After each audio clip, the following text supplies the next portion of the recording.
Cool. So today we are talking about the Denial of Death by Ernest Becker. Did anybody have anything that they wanted to start off with? I had a couple of notes just to get us started here. Yeah. I don't know if they're necessarily like a good introduction to the book. Did you want to start by summarizing the book? Yeah. You read? Yeah, that sounds good. Go for it. Oh, okay. Well, I can tell you that I made it through about half the Kierkegaard section, so that's as far as I can summarize. But basically, let's see. The thesis of the book is that it's kind of like a post-Freudian review of psychoanalysis, some of Freud's themes, and it kind of focuses around the human condition and the human character as it relates to our knowledge of ourselves and of death, the terror of existence. So we read part one of the book, which kind of reviews a lot of those themes. It talks about anality, edible complex, castration fear, the primal scene, and it kind of updates some of Freud's thinking with some of the more recent thinking. Specifically, Otto Rank is one of his biggest influences, and this book was kind of credited with bringing Otto Rank's philosophy back into fashion. I don't know. Somebody else take it from there. So that's the recasting of some basic psychoanalytic ideas. There's some stuff in the beginning about what a hero is, or like how we view heroes. Early heroes were those who conquered death. I don't know. It was interesting to me in the beginning because having a child, and there's a lot about raising a child and childhood development, and I mean, it kind of made me wonder, like, can you raise a child without a fear of death? How much flexibility is there in the human condition, or is it sort of deterministic that you'll end up in this kind of Freudian picture? Well, that's what I was going to ask you first, Michael. Actually, was like your perspectives of this as a new father. I guess like your child is very, very young, so maybe he's not encountering a lot of this stuff yet. But I think they start by saying that there's two frames of mind. There's the healthy-minded perspective, which is that children are born without a natural fear of death and acquire it, and the morbidly minded perspective, which is kind of the worm at the core. Everybody has a natural fear of death that's unavoidable. Yeah.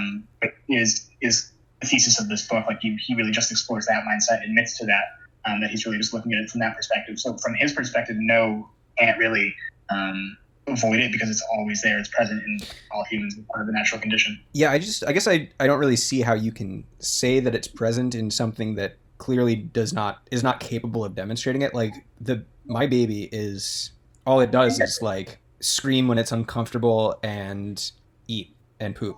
And it's like, I don't think you could say that there is a fear of death. I think it has to be something that you develop as you age. Although you could go one of two ways, and you could either say that it's unavoidable and that you're just sort of like, breaking through to the next phase of human development, which is a fear of death. Or you could say that it's like a learned thing from experience, which I guess begs the question, like, can you raise a child, like I said, without a fear of death if like you do it perfectly? No, you don't want to. I want to. I want to create a Nietzschean master. None of this slave morality shit. No, but how is that not, like, even a master is not someone who is not conscious of death. That's like with courage, someone who has no fear has no courage. Right. Even to go back to the Greeks, how can you say that they have no fear of death? Right. The whole point is you face it heroically. Society gives you a system through which you transcend death. Do you think that there's any like variance in how people develop this fear of death? Do some people get it earlier? Do some people get it more strongly? Like, what he brought up was eating. You see the way, like, a child lives in a magical world. Your child right now is in a magical world where just the smallest sound or utterance on their part, rallies all sorts of forces around them to give them what they want, right, and serve them. Right. And if he willed it, he could kill me too. Yeah, well, I'm not sure. I'm not even sure you exist as like a thing separate from him. Yeah, I definitely don't. I'm like a very clumsy appendage in his view. Like I'm something that he controls, but he doesn't control me very well, and I think that's frustrating. And that's about as far as he's gotten. Yeah, that sounds about right. I don't know. I thought that was really interesting, though. I told Amy, and she didn't really like it, that like the child ends up thinking that they have all these godly powers and that if you frustrate them, they could kill you, and then that gives them like a guilt complex. Yeah. Well, they don't. They. What am I hearing there? Oh, I think we can hear Eddie and somebody in your background. Yeah, I'll just mute myself when I'm not talking. My roommate's watching a movie loudly. Oh. He should join. I thought he was a philosophy student. Oh, he claims to be. He always declined to read with us. Okay. Sorry, Nathan, you were saying something. He's too good for us. No, I was just going to say that in terms of death, from certain developmental literature I've read, you don't really start to contemplate your own death until like around 7 is where it really starts, like where most kids it hits that, oh, I'm going to die, or you don't think unavoidable that you don't think that anality represents death, that the unpleasant shit that you make is I don't know, symbolic? No, that's pleasurable. That's just you. It's like, isn't part of Freud the whole fact, or like society, kind of steps in to like make that thing which isn't exactly naturally disgusting, like, because kids like to play around with that, right? Well, yeah, at a certain point, but I think before that, when they're even younger, it bothers them because they're sitting in it and it's very uncomfortable, and I don't know if they can smell it, but yeah, you get the rash. That might be a little too Freudian. I don't know. I mean, it was funny to read how Freud was famous for developing infant sexuality, which is my favorite term, and would cast things through that lens pretty frequently. Yeah. But yeah, I think I can safely say at the age of 1 month, there is no concept of personhood, either himself or anybody around him. Oh yeah. He's not even at the mirror stage, right? Yeah, I showed him himself in a mirror, and he didn't have any reaction. Yeah. Well, okay. I mean, there's something. Let me read this. The child emerges with a name, a family, a play world, and a neighborhood, all clearly cut out for him, but his insides are full of nightmarish memories of impossible battles, terrifying anxieties of blood, pain, aloneness, darkness, mixed with limitless desires, sensations of unspeakable beauty, majesty, awe, mystery, and fantasies, and hallucinations of mixture between the two, the impossible attempt to compromise between bodies and symbols. So basically, the child emerges actualized, but with the memory of these symbols he could not understand. So I don't know. It's basically, I think, saying that he ends up with this, I don't know, blueprint of what it means to be a human that's then like revealed, I guess, that he deciphers much later and uses it to, I guess, as like a map. But at the time, it doesn't make any sense. I don't know. What do you guys think about like very, very, very early childhood experiences? Like, do you think you remember that stuff? Do you think they have an impact on you? I would be surprised if they didn't have any sort of impact. I definitely don't think. I think there's just, we know about child psychology, but we don't really remember anything other than around 4 years old or something like that. So I have no memory of my own. What's your earliest memory? I have a historically poor memory. I think of some stuff around kindergarten, maybe a couple things around preschool age, but certainly nothing younger than 4 years old. Yeah. What about you, Nathan? I just have like distinct like scenes in memory. I don't know which one's actually like the oldest. I've never tried to like track it back. Yeah. I just have, especially like my childhood house in north of Vancouver, Washington, just outside of Battleground, got a lot of images of like, going through, I remember going on with my father, like we were hunting frogs, like in kind of the local, it's actually like a field, or it was a field, but I guess it was also kind of marshy. But there was like frogs, and we'd like travel through the woods, to get, and then you come out on the other side, like kind of down the hill. And yeah, it's all kind of like nature for me. How old do you think you were? I mean, somewhere around 3 to 5. Okay. Preschool, but there was this. There's this other quote, like a page later. This is book 3, the recasting, and it's Anality explains why some men. Anality explains why men yearn for freedom from contradictions and ambiguities, why they like their symbols pure, their truth with a capital T. So, and as somebody who clearly likes their truth with a capital T, I'm wondering, do you think that anality is kind of what leads to like this pursuit of objectivism? I guess not Ayn Rand objectivism, but just objective reality. Yeah, I'm not. So when I read that, I thought of just like how we're much more comfortable with things that are like fit neatly into boxes. It makes us really uncomfortable when things are extremely nuanced or not easily defined or labeled. I don't entirely understand the link between anality and that concept. You want to kind of... Yeah, Mike, I got to be honest, I don't understand anality at all. I mean, I understand there's something about like kids liking their own poop, but and kind of a fascination with our own like crap. There's 2 ways it can go. I think this was Freud. is you can either be anal retentive or anal expulsive. And if you're anal expulsive, then you like to you get pleasure from pooping, and that leads to, I think, a personality where you need to like impress yourself upon the world. Like you, I don't know. I would probably just be speculating at this point. The other one is anal retentive, where you try to keep it in. You try to prevent pooping. And anal. I mean, you probably know a bunch of people that are anal retentive, and it seems like those. It almost seems to me like those are the people that like everything clearly defined. Like people that are very comfortable, expelling feces onto things. It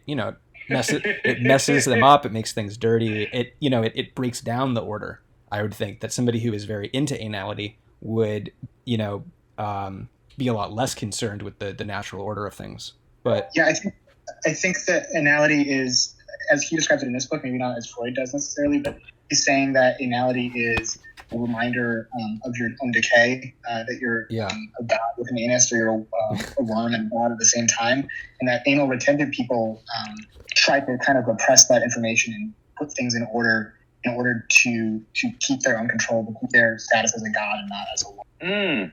It's kind of like primordial pretentiousness. Yeah, like the act of defecating forces you to confront that you're made of this, you're a fragile organism, that you are made of, that you are not, this immortal, being of pure existence, that you're, and I think they talk about it later too, where you do have this like dilemma where you feel like you're all powerful, but you're housed in this frail body, and having to confront that is very, very, it's hard to hold both views at the same time. But yeah, I feel like that's an interesting one. It starts really early. I feel like, that I don't know how a very young child would have gone through both of those to like realize that their body is like decaying. Because I feel like that's how people, are aware of their own death, is that they're not as powerful as they used to be, that they are like on a slow decline. But a child wouldn't experience that. A child only grows and grows in terms of abilities. I guess not necessarily just that he's going to die, but that he doesn't have full control over his body. So the child thinks that he's a god, that he can cry and get anything he wants, and demands this like mother of his. But then he can't like control his own feces, so he shits himself and like feels really upset about it because like something happened that he didn't have control over, and now it's disgusting and smells, and people are upset about it. Do you think anality is a sexuality, or are those two distinct things? I don't know. I feel like with Freud, pretty much everything is. I didn't necessarily get that, but that's what I didn't quite get from Ernest and Civilization, which is it's just not totally clear to me where the bounds of sexuality is. Like, sexuality is more than just genital contact. I get that, but like, is sexuality the replacement of the pleasure principle with the reality principle? Is it like, I don't know. At what point can you start calling our like pursuit, our intentionality, a form of sexuality? Yeah, I don't know if I can. In terms of like Ernest and Civilization, I would think of it beyond sexuality. I just call it sensuality more, because I feel like Marcuse's focus is not just like sexual, but like aesthetic, like art, music, drama, like those sorts of pursuits. He's kind of focuses more on that side of Freud, and he's also talking a lot more about civilization and not about like in the individual in the same way, but more like he kind of takes the other half of Freud, what he feels has been left out of the neo-Freudian critique, which is that it's all about how do you make the individual conform, but not the fact that the symptom, as Freud presents it, is it really the individual, or is it the society? It's hard to tell which one is responsible for the symptom. And that's kind of why I was asking about, like, can you raise a perfect child, which is like, by every framing, we're describing it as this being a generally bad thing. I mean, we're saying, we're using terms like symptom and disease and stuff like that. It's very hard not to look at the effect that society has on us as a bad thing. I think that's... Yeah, but it's an unavoidable thing, no? I don't know. I mean, could you maybe lock your child in the basement for 18 years and they die? I mean, how I think it was Peter the Great who tried to determine, or who wanted to hear the original language spoken before the Tower of Babel. Uh-huh. And so he either, I guess you'd call it kidnapped. He kidnapped children, or had children like placed, like removed from caretakers, just amongst themselves. I guess they were somehow fed but probably like just the most minimal socialization and touch, and they pretty much all died. That's crazy. I didn't know that. That's fucking terrible. That happened in like modern times too. There was like Lucy the Feral Child or something like that. Who was like locked in a basement and not spoken to, and because nobody talked to her, she like had the mental of a 6-month-old at age 13 or something like that. Oh, well, is this? I mean, I know there's cases of people who have been so badly abused and neglected that they actually have trouble forming language.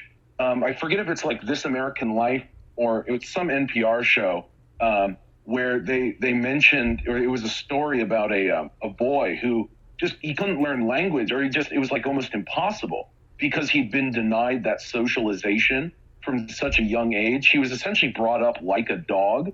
Did he exhibit schizophrenic tendencies, or he was just without language, without socialization? Yeah, it's almost like pre-schizophrenic, like just the ability to see like abstraction was all, like the schizophrenic has the trouble of seeing not being able to differentiate abstraction from real, right? Mm-hmm. But I don't even think he had abstraction.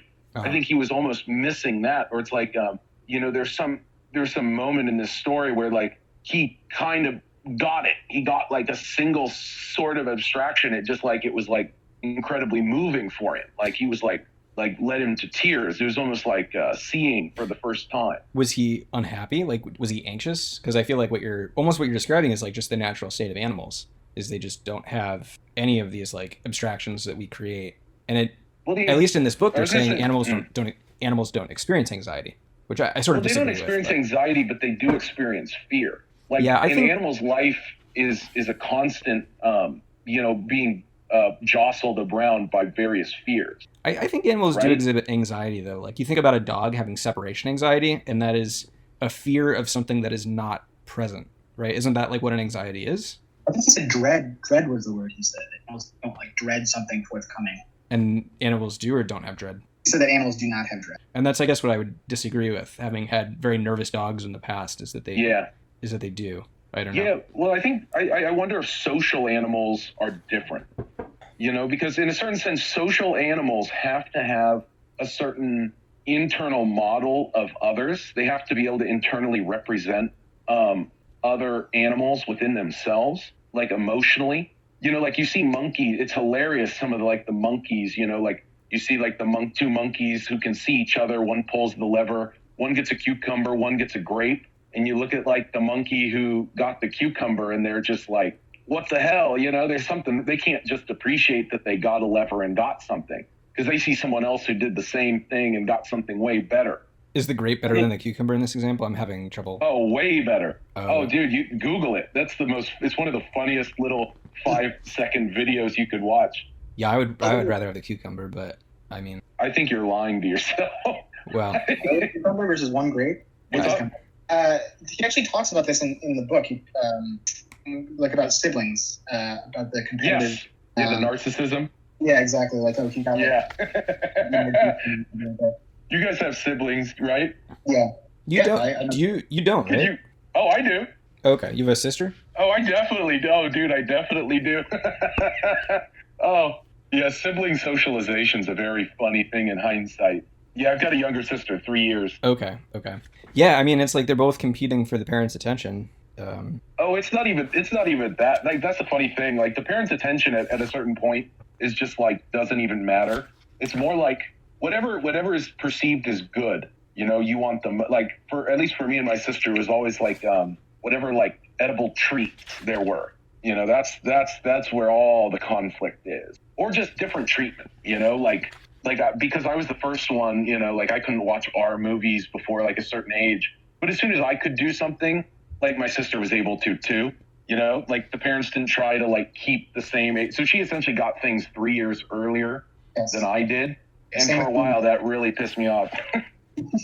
I guess I was just thinking as like a thought experiment. Like imagine you had two kids that were like super close in age. It's the closer they are, the more tension. Right, and that's what I'm saying is they probably have very different personalities because they're competing with each other to extract the most attention from their parents. And if they were the same, then there wouldn't be a good strategy for being able to monopolize your parents' resources at a given time, right? Like you would each have a competing strategy.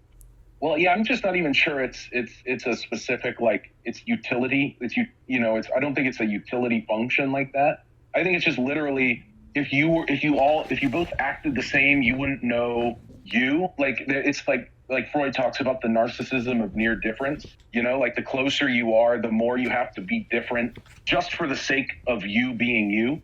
Yeah. Not even just like to get anything, but just so that you know who you are.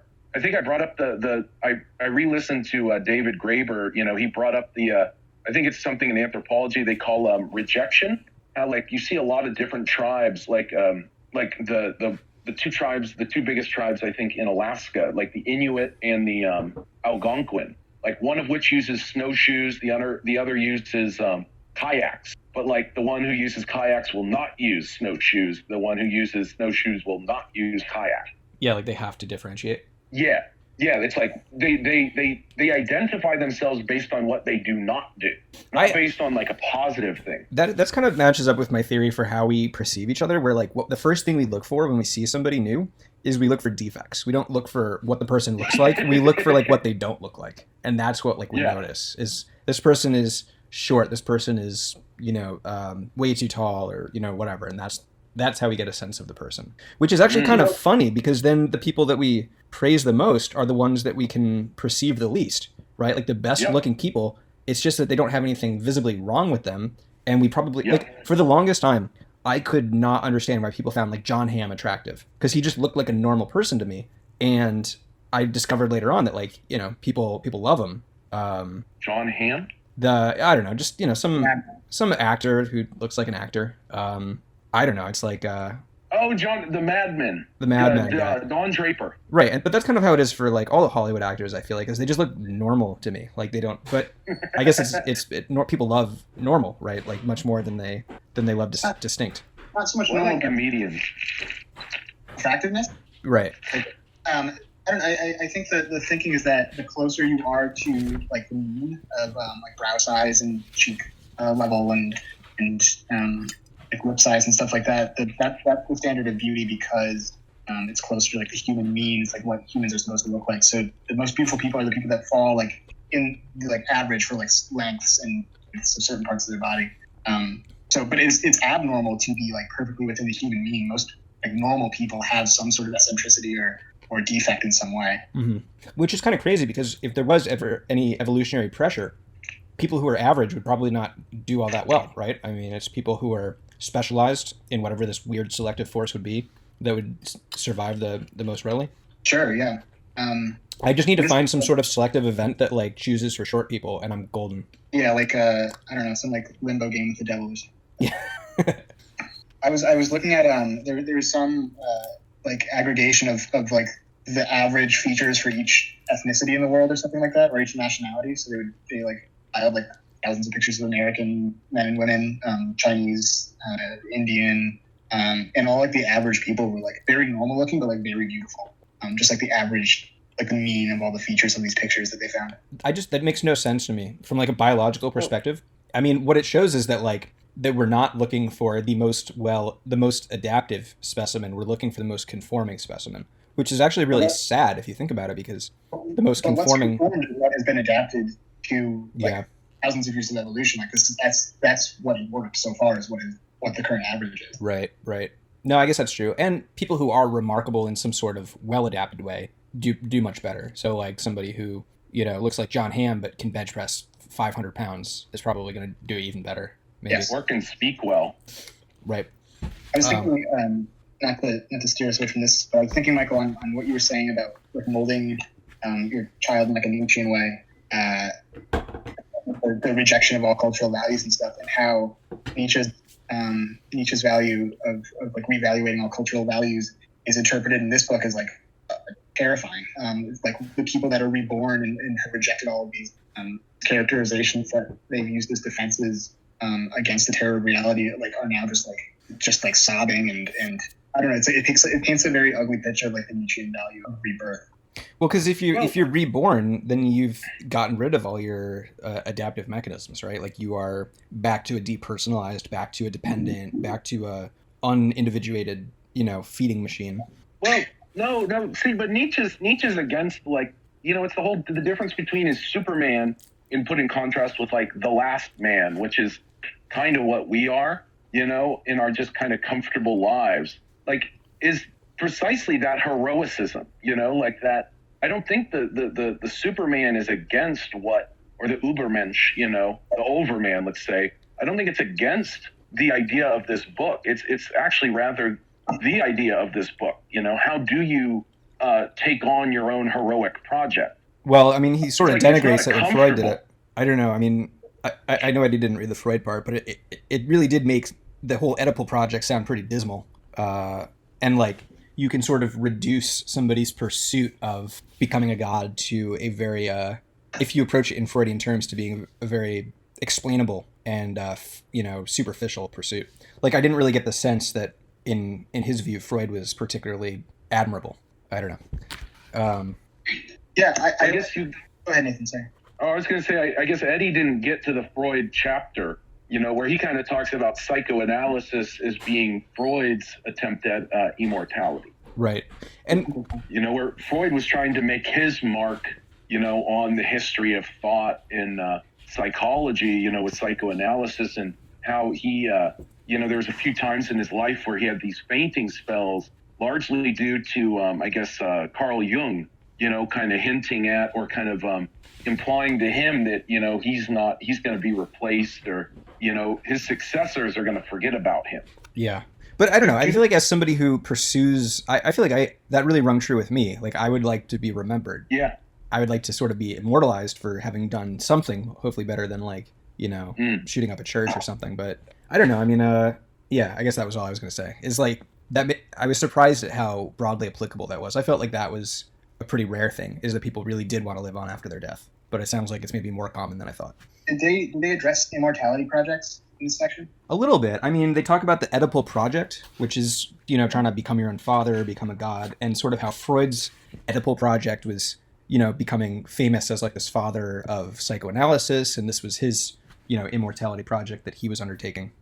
Yeah, my understanding of, I guess it's in the second half of the book, is of the immortality project, because that's kind of what the denial of death is our lives are constructed around making these immortality projects. Be that you can have it be your own legacy as intellectually, or like as a legend, or even just like having a family, and that's your project is having a family that passes down yourself, so that you're in some way immortal, is our way of rejecting death and solving the problem of death for ourselves, making ourselves immortal in some way that supersedes our own bodies.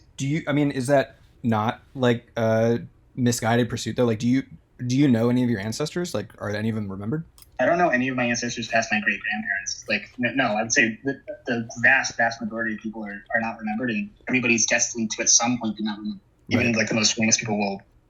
I read an interesting short story by this neuroscientist about it was in a collection of stories about what heaven is. And it's talking about like the heaven is like this waiting room, or this waiting room is kind of like purgatory. And you sit there until you're remembered the last time somebody says your name or something like that. So you have these people like sitting there waiting for tens of thousands of years.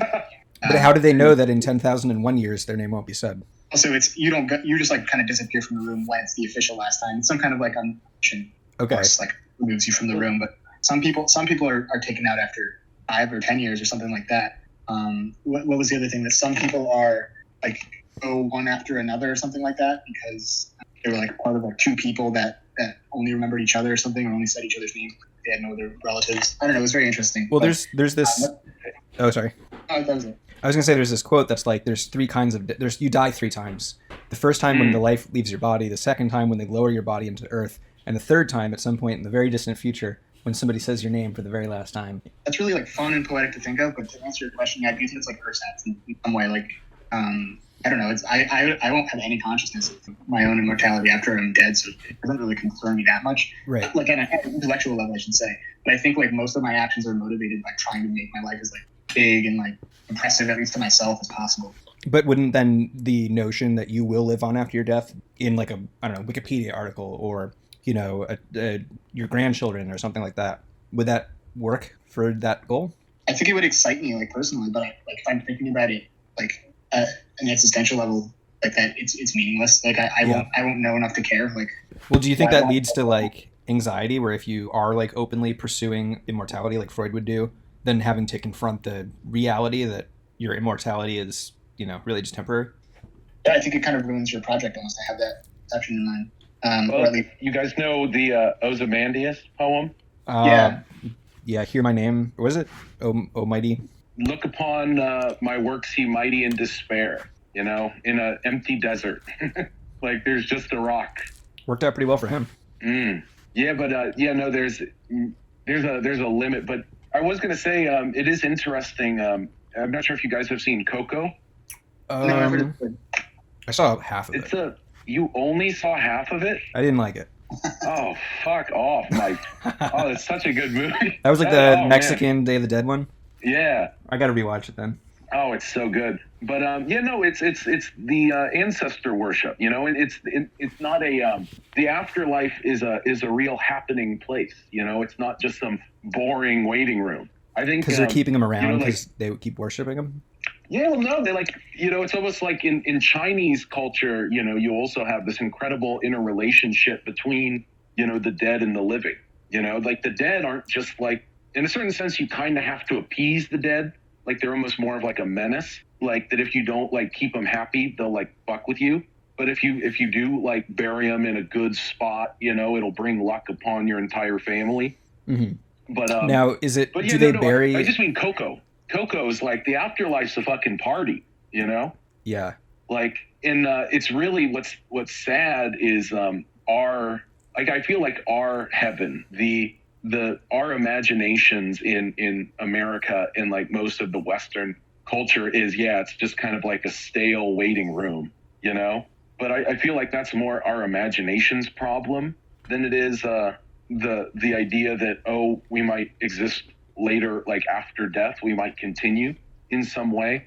Aren't all these like religious rites and legacy projects and like honoring people who have died, isn't that just a way to make us feel better about our death? That's intended. We feel that people will celebrate it even after we're dead. Yeah. Well, I mean, at the least, it is that. But statistically, aren't most ancestors forgotten? Like, how many can you really remember? I mean, all will be. Well, Mike, like this isn't, again, it's kind of our culture that's different. Like, my grandmother told me that, it used to be in the South, like the American South, you meet a stranger on the road, you got to start going back until you find some kinship, like it's not okay to just, and I think the same is true in Arabic culture, or Bedouin culture, let's say, like everyone carries, like it's a very fundamental, like the same way that we kind of carry knowledge about like the periodic table or chemistry. Yeah. It's a fundamentally important knowledge, your entire like lineal tree, because like that could be your life or death, like you may need to kill someone, like if they're like of the wrong of like if they're a Hatfield and you're a McCoy. Yeah.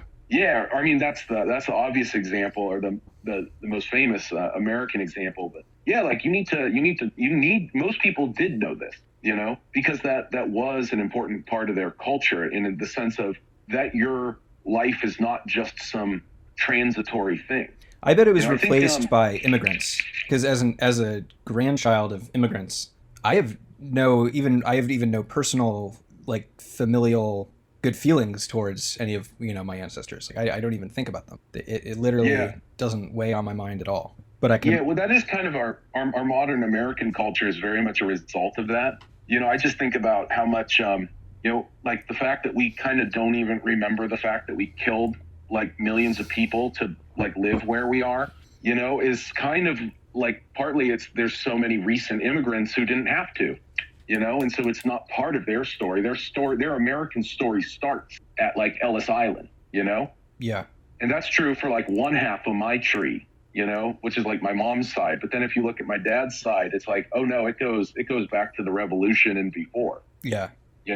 Like, and I can trace it back. Like I don't know them all. Like I haven't memorized it, but like I could pull out the paper, Right. Like it's there. But so what effect? Record. What effect does that have on you? Like, do you think that has changed your outlook, or like your approach towards immortality or anything like that, or is it a completely immaterial difference? Yeah, well, and I mean, I have a lot of despair towards our own immortality project, just because I mean, I just see like the cliff, coming up, like we're in this great game of chicken, and we're very quickly running towards the cliff, and I don't know if there is a after. Well, I was really surprised. You know what I mean? I was really surprised last time we talked to hear that you felt like things happening today would not be remembered eventually. And I feel like I'm probably saying the same thing I said last time, which is I think we're just getting better and better at remembering. And well, but Mike, no, see, my thing is it's like Ozymandias. I see that as a reminder that what we think is permanent now, in the long span of history, it most likely is not. And I just, just the same way that I don't acknowledge like cryptocurrency as a currency, because it's too nested in like very complex like systems that are too reliant on like subsystems. Like you can't have cryptocurrency unless you have computers. You can't have computers unless you have, very precise like silicon fabrication. You can't have that unless you have like a society. It's like the tech tree, to use like a say RTS like game example. Like the amount of work you have to do to build up this immense tech tree, that it's very fragile. But I think we're all in on it. Like I think if we lose that, we're gone. Like we're but Mike, you've said yourself that you don't see it lasting more than 40 years. I mean, I don't see American, Chinese, Russian hegemony lasting past that long, but I think, this like, But you feel the technological structures that are a result of, I think it has to. That hegemony. It's the most will continue. Yeah, because I think we're finding the most efficient way forward, and that knowledge is not going anywhere. It's like if we don't want to go back to subsistence farming. We want to use automation to make our lives easier, and it might not be under this like liberal democracy, but I don't think that what we've learned in terms of science and technology is going to go back. Well, I think it's just going to be produced under slave labor. Eddie, were you gonna? Well, I'm wondering. Are you operating under the assumption that like human society, will make it past the next 500 years? I mean, I think humans will be alive indefinitely. I don't see us going anywhere. When you say indefinitely, eternity, not just like infinitely. Yeah. Or something like that? Yeah, I think we'll eventually find a way off this planet in some sort of self-sustaining manner, and then we'll just be living in space as we like try to find new planets. Eventually. If we did, I can see that happening. I think that's a big if with all the problems we're facing and how far we are from actually like colonizing stuff past our solar system. It's probably going to be the families of the ultra rich. Like 99% of us are probably going to die, but I think some humans will survive. But you're just such a champion of like just societal collapse. Like if society does collapse, then do you think we'll rebuild and get there again, or is there possibly a barrier that stops us from ever moving past our own planet and making like a solar system or galactic-sized society? I just don't. I mean, when I say society collapsing, I don't mean the ability to form society going away. I just mean society as we know it today. But I think if humans have been around for hundreds of thousands of years in many forms of living and interacting, I think in a lot of ways it's always been the same, where there's just always been this crazy power imbalance, and I think that'll continue because people. There's never been a way until the last 70 years for us to just destroy all of it all at once. I think it's still very possible. Yeah. I think we can destroy 99.99% of people at once. I don't think we can destroy 100% of people at once. But Mike, I guess my main point is like I can see humans surviving the coming, problems, ecosystemic problems. The problem is I don't see our knowledge, I don't see our writing, I don't see computers making that transition. So like if we're relying on that sort of, if we're relying on the knowledge and the systems that are essentially inside computers, I don't see that surviving. Like that's because I feel like we're underestimating and we're taking for granted the societal systems that actually maintain and perpetuate computers and that entire industry. Like I don't think you have computers without like an incredibly large amount of like public funding and like you don't, without public schools, without like a university system. You need sorry, say that? Oh, I think you need like global cooperation of many people. Yeah, and you need to be able to bring new people in. It can't just people. You need to essentially bring people in and sustain them. You need systems that then allocate resources to them. To do computer things. Like it just. I would just have a very hard time accepting that there would be this world in the future in which people know that there's a more efficient way, and in which people know that there is knowledge that they could retrieve if only they could power these machines, if only they could build machines this way, mining resources that are there, forming some sort of, and I don't think it's going to be cooperative. I think it's going to be under the threat of death. But what we have discovered is how to do it. Like, so why would we not? It is the most efficient way. We know how to do it. All you need to have are warm bodies. You just need to have people mining, people machining, people shipping and stuff like that. And you don't need cooperation. Cooperation's a nice to have. Mike, here's the thing. I think you underestimate the amount of precision, that's required. You're underestimating the actual societal costs and the actual effort that really goes into making things happen. Like, in a certain sense, like, think about the electricity.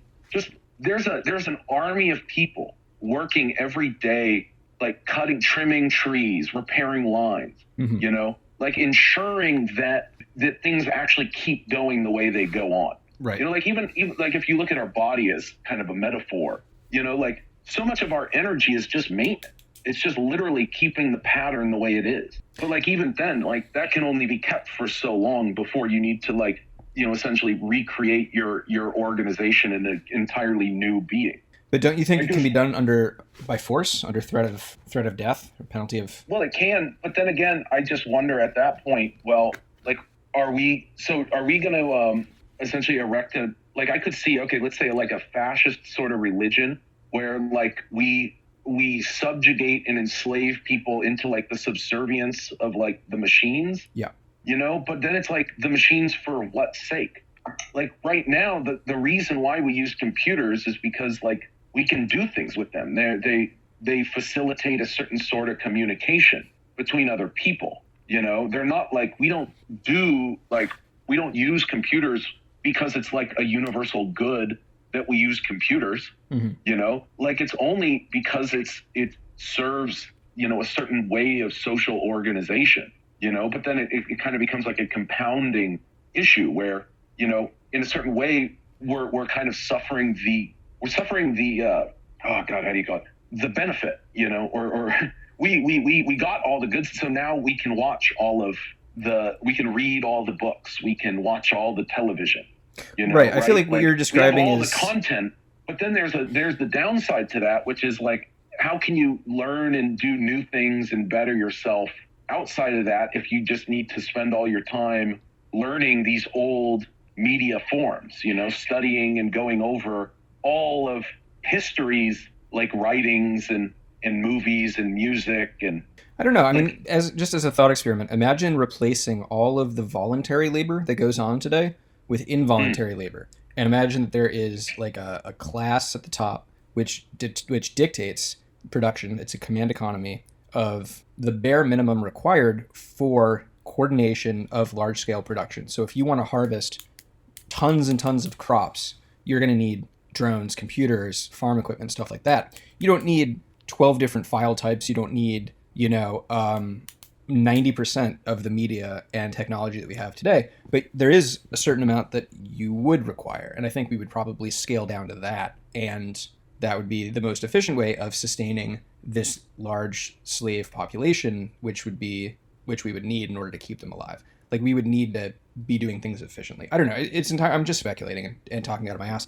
But I think that we would require some amount of technology that we possess, probably including computers, to be able to produce enough to sustain a large force of involuntary laborers. Well, there's a real interesting talk by David Graeber. I'll link it. But, he kind of talks about how, how like we used to dream of flying cars, but now we just have like the internet. We have real dolls. How like, what's up? We have real dolls. What is that? the sex dolls. Oh, there's like the Lars and the Real Girl or whatever. Yeah, but better and sexier. My girlfriend lives under the cup. Why do I need a flying car? Should we try to bring it back to the book? I feel like we just fell into the trap of talking about this dystopian future in the next 40 years. I think this is where I dropped off last time, to be honest. This is every time. Yeah. Well, because, the books are always just kind of a dropping off, or it's a jumping off point, Like, we're not just trying to, memorize the books, The point is how do the books themselves matter to us, right? In terms of our own immortality projects, what do we, how are we dealing with the problems, that the book addresses, right? Yeah. But I definitely see a lot of the kind of like techno slavery. I definitely see that. I just wonder how much of that is already the case. People on computers doing computer things that need not be done at all. No, I'm not a slave because I build e-commerce websites. I'm free because I can buy things from e-commerce websites with the money I get. Yeah. What do you think Freud would have? You're free. You have all the choices to buy what's on the market. I could buy from several different websites, so I am free. What do you think? Yeah. What was that, dude? Are we gonna read the Unabomber or like? Oh hell yeah! I have it. I have read it. At least the first part of it. Technological slavery. Honestly, this covers what the Unabomber does, but better. Like, in terms of like the socialization, leaving, being hateful to a narcissist, or the pains of What's up? I just think that we live in a sexist society today where we have male bombers but not female bombers. That's a good point, Michael. Feminists would say that what is it? It's like male patterns of male aggression or whatever. Oh, I was trying to make a joke about male bombing, MAIL, but I guess I fell flat. Oh, I don't even know that. What's that? Because he was a male bomber. Yeah. Okay. What do you think Freud would have? Oh, I see. Yeah. What do you think Freud would have made about people having a rebirth under the influence of LSD or hallucinogenics? That's kind of like distraction, right? In terms of like, or from what I've read in other places, or people's other thoughts, that to me seems sort of what I would guess Freud would talk about is kind of the way that especially like chronic use of something like psychedelics is very much like just wanting to cloud yourself with like novelty. It's a way of avoiding death by just always kind of being excited by like just trivial stuff. I'm not sure, maybe that's not Freudian, but I personally like Alan Watts's the point, when you pick up a rock, and knock on the door, like when the door opens, you don't keep knocking. You drop the rock and walk through the door.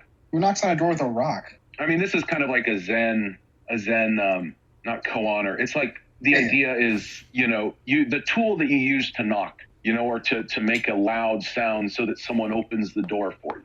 Mm-hmm. Just the point is, once the door's open, like walk through to the other side, don't keep knocking, essentially. I guess I've never totally understood the experience of people who live in a state of perpetual enlightenment. To me, it's always felt like a very temporary thing. Like you live with it for a bit. Yeah, right. It must be when it's through drugs, but it feels very much like an upside down triangle where it's just inherently unstable, and it'll eventually come back to a resting state. Yeah, I think that is exactly it. It's constant effort to maintain the state. It's not a. But so then, is there a state of enlightenment in which it is not a constant expenditure of energy to maintain?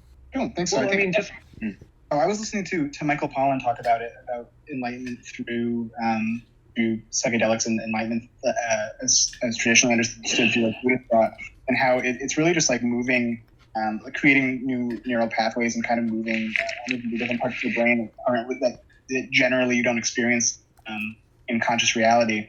And psychedelics are just kind of a shortcut to the same way that Buddhists achieve it through meditation. But I think either way, like you're either getting it temporarily through psychedelic or through deep concentration through like yogic breathing exercise or like intense meditation. I don't think you ever like stay in that state necessarily. Okay. Yeah, from there's a Buddhist monk in Japan.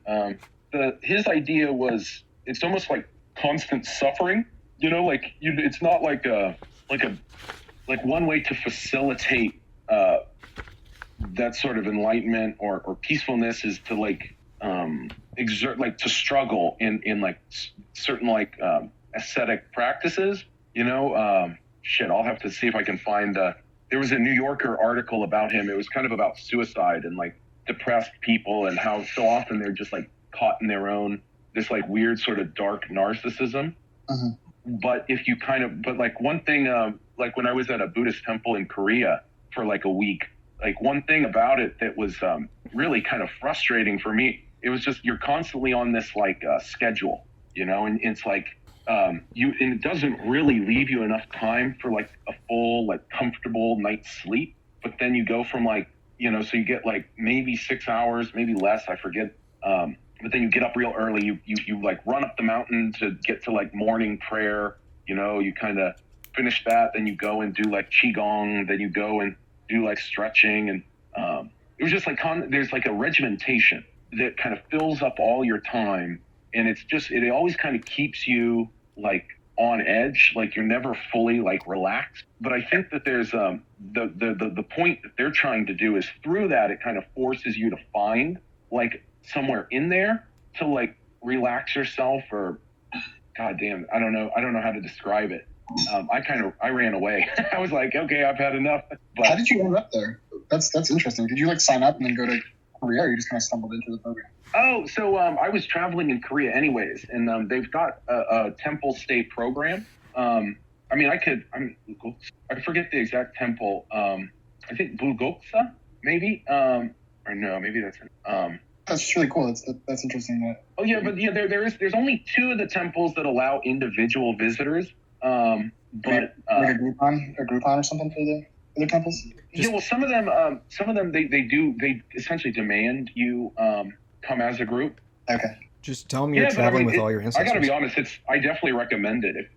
Doing like an actual like spending time in a minute. They kind of have like essentially they know that you're not fully there.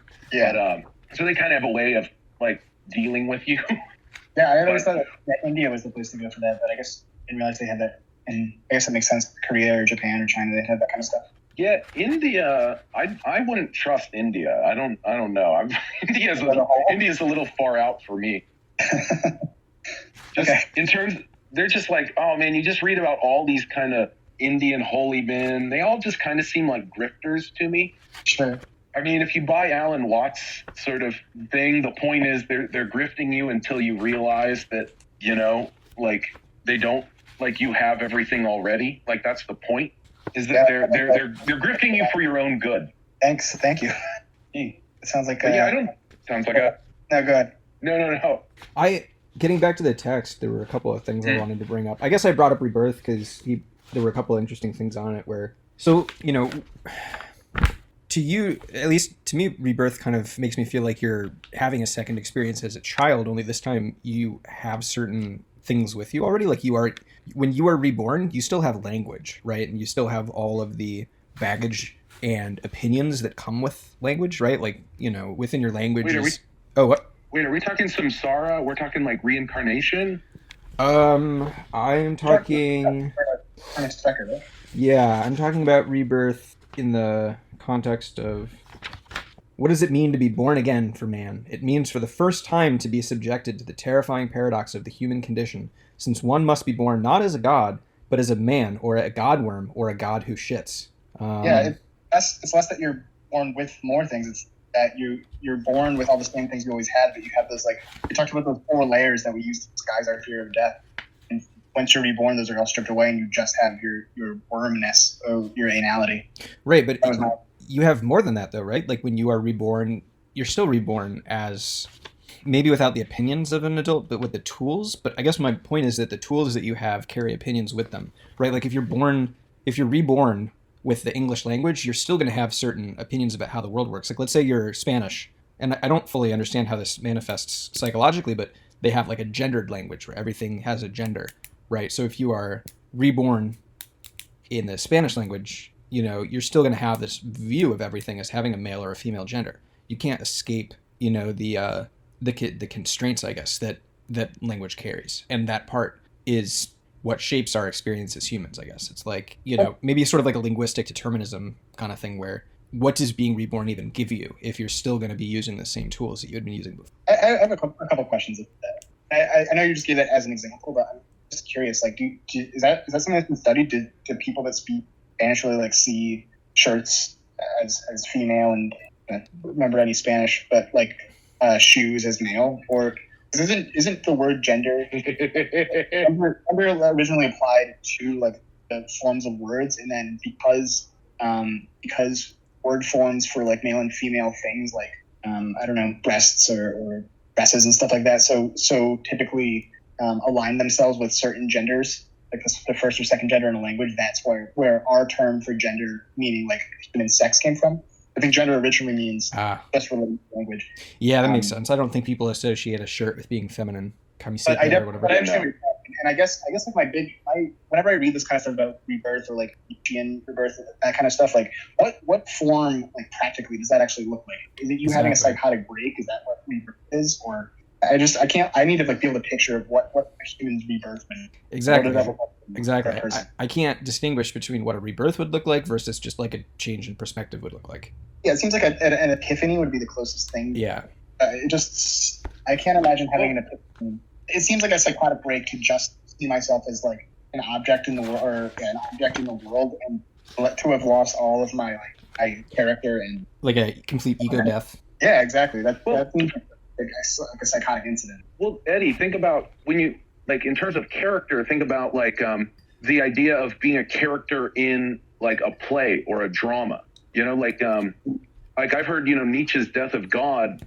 It's not really right to say that like God died, or it's definitely not an atheistic thing to say that like how could a God that never was have died? It's the losing of the meaning. It's the losing of the drama that everyone was related to everyone else like through God. God was what like we were all a part of. And it's like, so it's like to think of us as like what kind of character, we're a character in what kind of story, right? Like, I think that's the way that I can see, or that I kind of conceive of it in terms of like when the story that we tell ourselves, about what we are in the world, like what the world around us is, like when we see the story we're in as being fundamentally different, right? Isn't that closer to being like what they're talking about? You had me for a second. I kind of understood what you're saying. I liked your analogy of like a character in a play, and it's almost like ego death is like what happens to a character in a play once the play is over. Like, who am I now? Yeah, or it's like a character removed from a play, like Hamlet, who's like thrown into Merchant of Venice. Like, what is he now?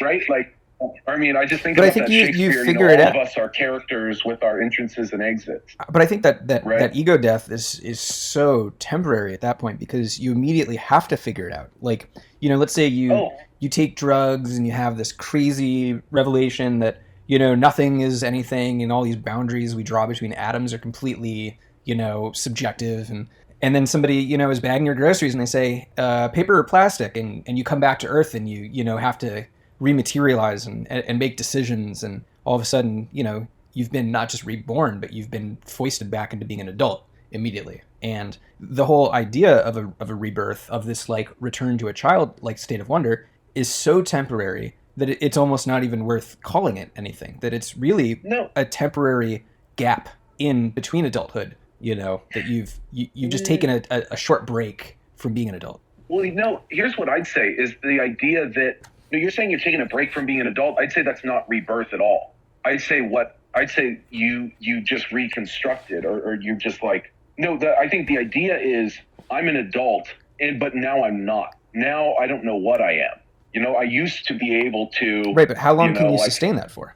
And then what is your eventual you can't, new state? Well, the whole thing is it's like you have to rebuild. You have to, if not, but the thing is you won't end up the same place you were. Like when you lose faith in that immortality, when you lose faith in that like narrative, like you're not there anymore. You kind of can't return there. Like it's kind of like the hero's journey. I mean, I guess technically, like maybe you come back, but you don't really come back. Like when you return, things are different. Everything's changed. The way I'd see rebirth, and kind of how I've maybe seen it in my own life, is where I'm like, I know where I am. I know like what things mean, but then, I start to fundamentally question, well, like, am I free? Like, am I, like, what does it mean to be an American? Like, what does it mean?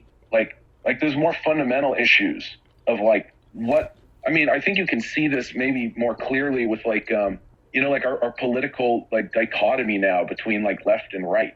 We're more and more like becoming completely different realities.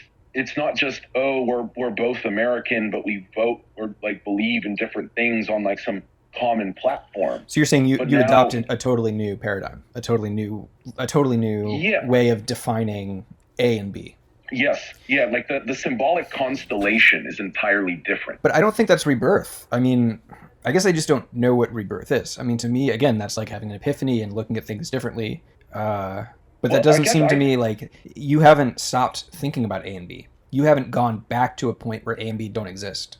A and B still exist because you're confronted with A and B, and because in the back of your mind, you know that there's an A and there's a B. You haven't returned to this undifferentiated state where there's not even A or B. You know what I'm saying? Well, no, maybe it's not A or B. It's rather, because not A or B is still A and B, but it's more like the first line of A is now one thing, and then like the second two lines join with the first line of B, and like that's its own thing. And like the three kind of is another separate thing. But I don't think your paradigm is all that different, though. I mean, I think you still look at things in terms of polar opposites, and I mean, there's still the same themes. It's almost like a child being born with the memory of being an adult, and then immediately growing back into an adult, a different adult, but remembering what it is to be an adult. Like, I don't think that ever the memory never disappears. I guess. Yeah, Well, I'm just trying to reconcile what you're saying, Nathan, with what like you're seeing like kind of like more of a Nietzschean rebirth, whereas this Ernest Becker's talking about stripping down your character and just living. Like I can't think of anybody I know that just like lives in horror constantly, like the reality of the human condition, being a god with an anus or whatever. Like I think that's stuff that I'm trying to understand. How does that happen? What does that look like? Like is that something you virtualize, and then how do you move on from there once you stripped that down? Like is that into what you're saying, Nathan? Well, I got to be honest, I'm a little off Becker because I don't entirely remember how he talked about it. I'm just more kind of thinking about, I guess what, like in Lacan, what they call like confronting the real, or like they talk about the Lacanian real, which is essentially what hey, by the way, I'm getting some feedback of me from someone else. I don't hear it. So it might be me. I think maybe you might go. Is it still happening? Here, let me try. It's better now. But, so the idea of the Lacanian real, shit, no, I'm still getting it. Sorry, it's just way too annoying for me. Let me go on mute. Okay, try it now. Okay, yeah, so the idea, nope, still getting it. Wait, Eddie? try it now. So the idea is, essentially our mind hides reality from us. Because like reality as it really is not something we can handle. Like we can't really exist in reality. Like ourselves is to some degree an illusion, like sustained like in a certain denial of reality. And so, but sometimes we do, like, I think it is like a psychotic break where you do lose that separation, you do lose that psychic distance between, yourself and the real. And like, I think primarily this is the case with like trauma, I mean, I can't really speak of it, but I mean, I've heard that essentially like in terms of like rape or sexual abuse, especially with like a trusted person, things that you just like repression is not even enough. Like your faculties of repression cannot even deal with it, and so you end up like with these fundamental distrust of your own reality, your own like self-conception, because so much of your own self-conception is in relation to others, especially when others, betray you or, harm you in certain ways that just fundamentally go against, especially like say, like a parent, to their child. And like from the child's point of view, there's just kind of no way to deal with it in shit, I don't even know how to put it. Well, there's a lot more defense mechanisms than just repression. I mean, I think you can, I don't know, if it's sublimation where you turn it into something else. But I hear what you're saying where, I'm not going to try to repeat back what you just said because I didn't quite get it. It's nebulous for me too. It is kind of interesting. I'm sorry. Michael, you brought up sublimation. So I used to read this guy called Peter Jack who would talk about like four defense mechanisms. And he reminded me a lot of this book. Talking about like these layers of characterization that we had that defend us from this idea that we're objects, not gods. And he would talk about repression, and then sublimation, but then also like distraction, which is like it's like watching TV and stuff, and then anchoring, which is like fixing our values onto like a god or like a sports team or our families and stuff like that. I'm wondering if like where you're getting sublimation from, because I'm interested in like who else talks about. I took an abnormal psychology course, and they talk about different defense mechanisms, and I just pulled it up. So here's a few of them. You have, I didn't want to go to Pinterest. You have repression, denial, projection, displacement, regression, sublimation, reaction formation. Yeah, I mean, yeah, there's. I would recommend looking into just the modern study of abnormal psychology, because I don't know why. I don't know that they're very scientific, but they are still being taught today. That's interesting. And those are just ways of like rejecting like painful ideas in general. Yeah, I mean, it's just a way of dealing with stress. It's kind of interesting how it ties into personality. Like I was going to bring this up as well, where like if you don't have any defense mechanisms, then you don't have any defense against just the despair. I mean, they sort of talk about it in this book where you don't have any defense against the external world, right? And so if you totally eliminate your neuroses, you are left with a full brunt of just pure despair. But all of us, our personalities are defense mechanisms that we've constructed to deal with the pain of existence. And if you, in my personal opinion, if you look at personality disorders like OCD or antisocial personality disorder or narcissistic personality disorder or bipolar or borderline or all these different disorders, but then you take out the disorder aspect of it, it just describes personalities. Like some people are just kind of obsessive compulsive, and other people are histrionic, where just everything has to be like a big fucking deal, and they're very like theater kids. That's just their personality. It's not taken so far as to be a disorder, but it is what creates our personality, is sort of these disorders in moderation. Whether it has a negative impact on your life or not, right? Exactly. I Exactly. think the disorder, and now it's been determined that it's fine because it doesn't actually like affect. It's not like a negative thing. Right. Yeah, and I don't know how. Can you show up to your job on time?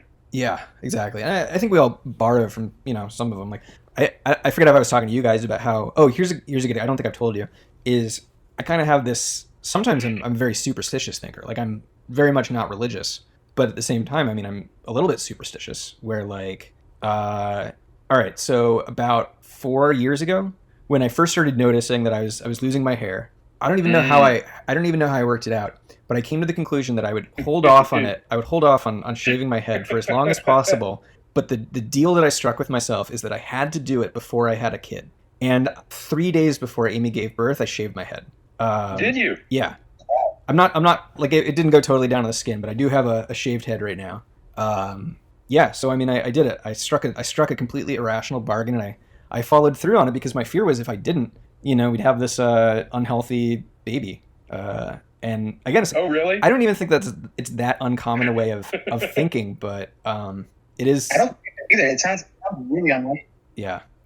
It's funny. Yeah, but I have all sorts of shit like that. Right, and it's sort of like medical student syndrome, where you read about all these diseases and you think you have them. If you take a abnormal psych class, you're gonna think you're you read about all these things and you're like, oh shit, all of your neuroses are given to you on a silver platter. It's I don't know. Yeah, a lot of the feelings that I've had, I don't know, it felt hyperbolic a lot at some points. Like I don't know if I've felt terror in all of these ways, but I guess it's saying it's kind of I don't feel the full brunt of that terror because of character defenses. But yeah, definitely like all the stuff he's talking about. Some of the mother stuff I always think it's never resonated me with the edible stuff. If it's not resonated, then I didn't have it. Well, maybe if your mother was more attractive. Just kidding. There was this one thing in the Freud section that I thought was really interesting, where they talk about yielding and about the fear that great men have of yielding and sort of giving in, and it ties into this sort of Immortality project, where people want to push through this almost like tide that just wants you to conform and follow, and you're pursuing. I don't really understand what causa sui is. They talk about it a couple times, but I don't know. He talks about yielding a bunch. Now Freud just didn't want to yield, and I can see that too. Where it's like and at the time that this was written, it was very funny because homosexuality was seen as a character deficit. Where they're like, I think there's a quote. Let me find it. It's so good. I wrote how triggered I was in the margin. Here we go. Today we generally see homosexuality as a broad problem of ineptness, vague identity, passivity, helplessness. All in all, an inability to take a powerful stance towards life. And I thought that was really funny, but and then today, I mean, I don't know. What do you like? What do you make of like sexually submissive men? Like, do you feel like that has anything to do with this like desire to yield and sort of this almost like nirvana principle where you just want to let somebody else take care of things, or do you feel like life is a struggle against that, or does that just not resonate at all? That's interesting. I don't know if I know I like close friends like dream habits enough, like to say like this is how they are as a person and this is how they are in the bedroom. I just don't know if I know enough sexually submissive men to like take a survey. Yeah. Yeah, I'll I do have- find it hilarious when you see like the orgasm control or I do think I'm sure there's an aspect of like the trust fall in that, in the sense of like I'm sure it feels great when they don't go too far. You know what I mean? Like It's just because then it's like that full trust, that full like wow, like I gave up all my defenses and this other didn't harm me. yeah. I just think it's so silly and arbitrary that like the idea of yielding versus not yielding is completely immaterial because ultimately we're kept alive by things far beyond our control. I mean, we could die and we would have really no say in the matter if one of many, many, many things happened. And like the idea that we have any real material impact over whether we live or die or suffer is just kind of silly given like how global and complex a society we live in. It's we put so much emphasis on this idea that we are in control of our own destiny, but in reality, what we have control over is like 1%. I mean, you look at a lot of the great men in history, and honestly, it's my opinion that they're just great because they were in the right place at the right time and they seized the opportunity. And probably any one of us could have done the same. I mean, it's so much more about the circumstance than about the strength of character. But in our mind, the circumstances don't even factor in. It's you could be master of your domain in like rural Thailand making like $1 a day and feel like a king, and then you could be in America, a blue collar laborer, living a vastly more enriching and materially wealthy life, and feel like you've been completely shafted. That kind of reminds me of I know you like him, Nathan. Is Nassim Taleb talks about the heroes of like an accident. Let's say there's like a fire. Heroes are like the firefighters, whereas when you have buildings that have like strong fire prevention and the fires never happen, nobody dies and nobody gets hurt, those people are never considered heroes. And he talks about if the day before 9/11 happened, somebody instated some like strict regulations that things in the planes or something, or like increased safety precautions on planes, everybody would hate him for having like instated those things and made getting to the airplane to get on the airplane longer. But he would have almost certainly prevented 9/11. Nobody would know his name or remember him. I guess I'm thinking that as far as like circumstantial heroism, which you were just talking about, Michael, maybe that's a little off of what you were saying, but yeah, I mean, just that it's so much steeped in your perspective as opposed to any sort of reality. Well, Nassim Taleb, one of that just didn't have the access to be a Roman emperor, like noble men, like in terms of spirit, but just didn't have that kind of opportunity. Well, do you think it's better to be a big fish in a small pond? Yes, I do. Yeah, it's always better to be at the top of a small hierarchy than at the middle of a huge one. It's better to be the big fish in the big pond than the big fish in the small pond. But better to be the big fish in the small pond than regular sized fish in the big pond. That's so funny to me. I mean, it just seems like logically we should know that it's better to be a medium fish in a big pond, but no, but it's not though, because we're social animals, and you gain a lot more health benefits from being on the top of even just a little tribe. Is it health benefits, or is it just that we feel good? Yeah. Like we have this neurochemical activity, and that is what causes the health benefits. But then doesn't that beg the question that if we could just live life in this, artificial state of thinking that we're the shit, even though in reality we're not, as long as we thought we were, we would be better off? Because I don't agree with that. Well, no, see, the problem is so like that's kind of the difference of being like a child than being an adult, like I'm going on trying to say something. I guess it's just his Sorry, what were you saying? No, well, the thing is, so like we kind of know, like in our world where you kind of go to the internet and you get to be like whatever you want on the internet, you know what I mean? Like we kind of live in these little narcissistic bubbles, where like everyone kind of agrees with us, and you know, in like we all kind of realize there's a certain feeling of like permanent adolescence to it, you know, or certain like I want to call it like, you know, like the corporate pastel, you know, sort of like got to steal something from Felix Biederman, you know, it's like Grubhub or like you're a goody good boy, you know, you deserve a treaty treat.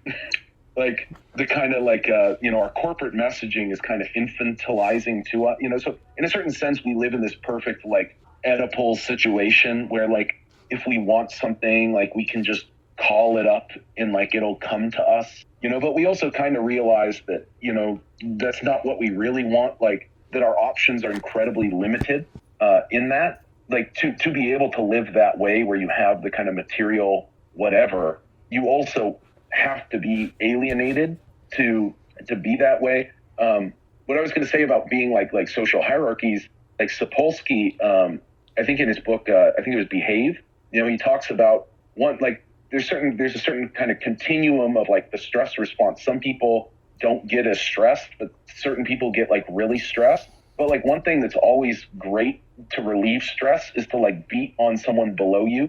You know, you can kind of like, by abusing those like lower than you on the hierarchy, like you can relieve your own stress. Yeah. And it's funny because all this stuff is pre-capitalism. I mean, I feel like today they'd have you believe that this is just capitalism, that, you know, we're all, you know, socialism never took root in America because we view ourselves as temporarily embarrassed millionaires, that, you know, oh, sorry, what? Oh, no. I mean, we did view ourselves as so, I mean, there's a history to that too, you know, like in a certain sense, and that may return, you know, once the boom is over. You know, something I've realized recently is that we're all kind of boomers. You know, it's still the kind of late front of the post-war boom.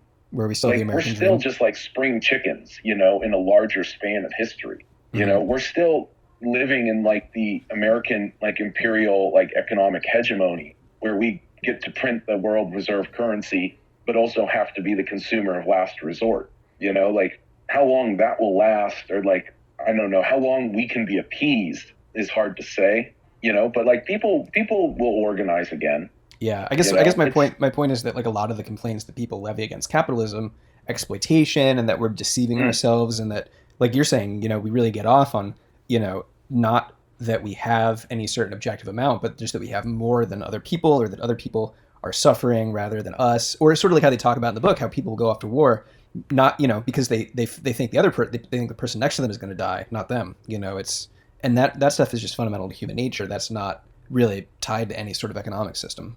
Yeah. Oh yeah. I mean, this entirety of COVID, you know, like it wasn't until everyone was kind of allowed back out and they forced everyone to wear masks that I even wore a mask. Yeah. Like I didn't wear a mask the entirety of lockdown, even though I was working and shopping and doing whatever the whole time.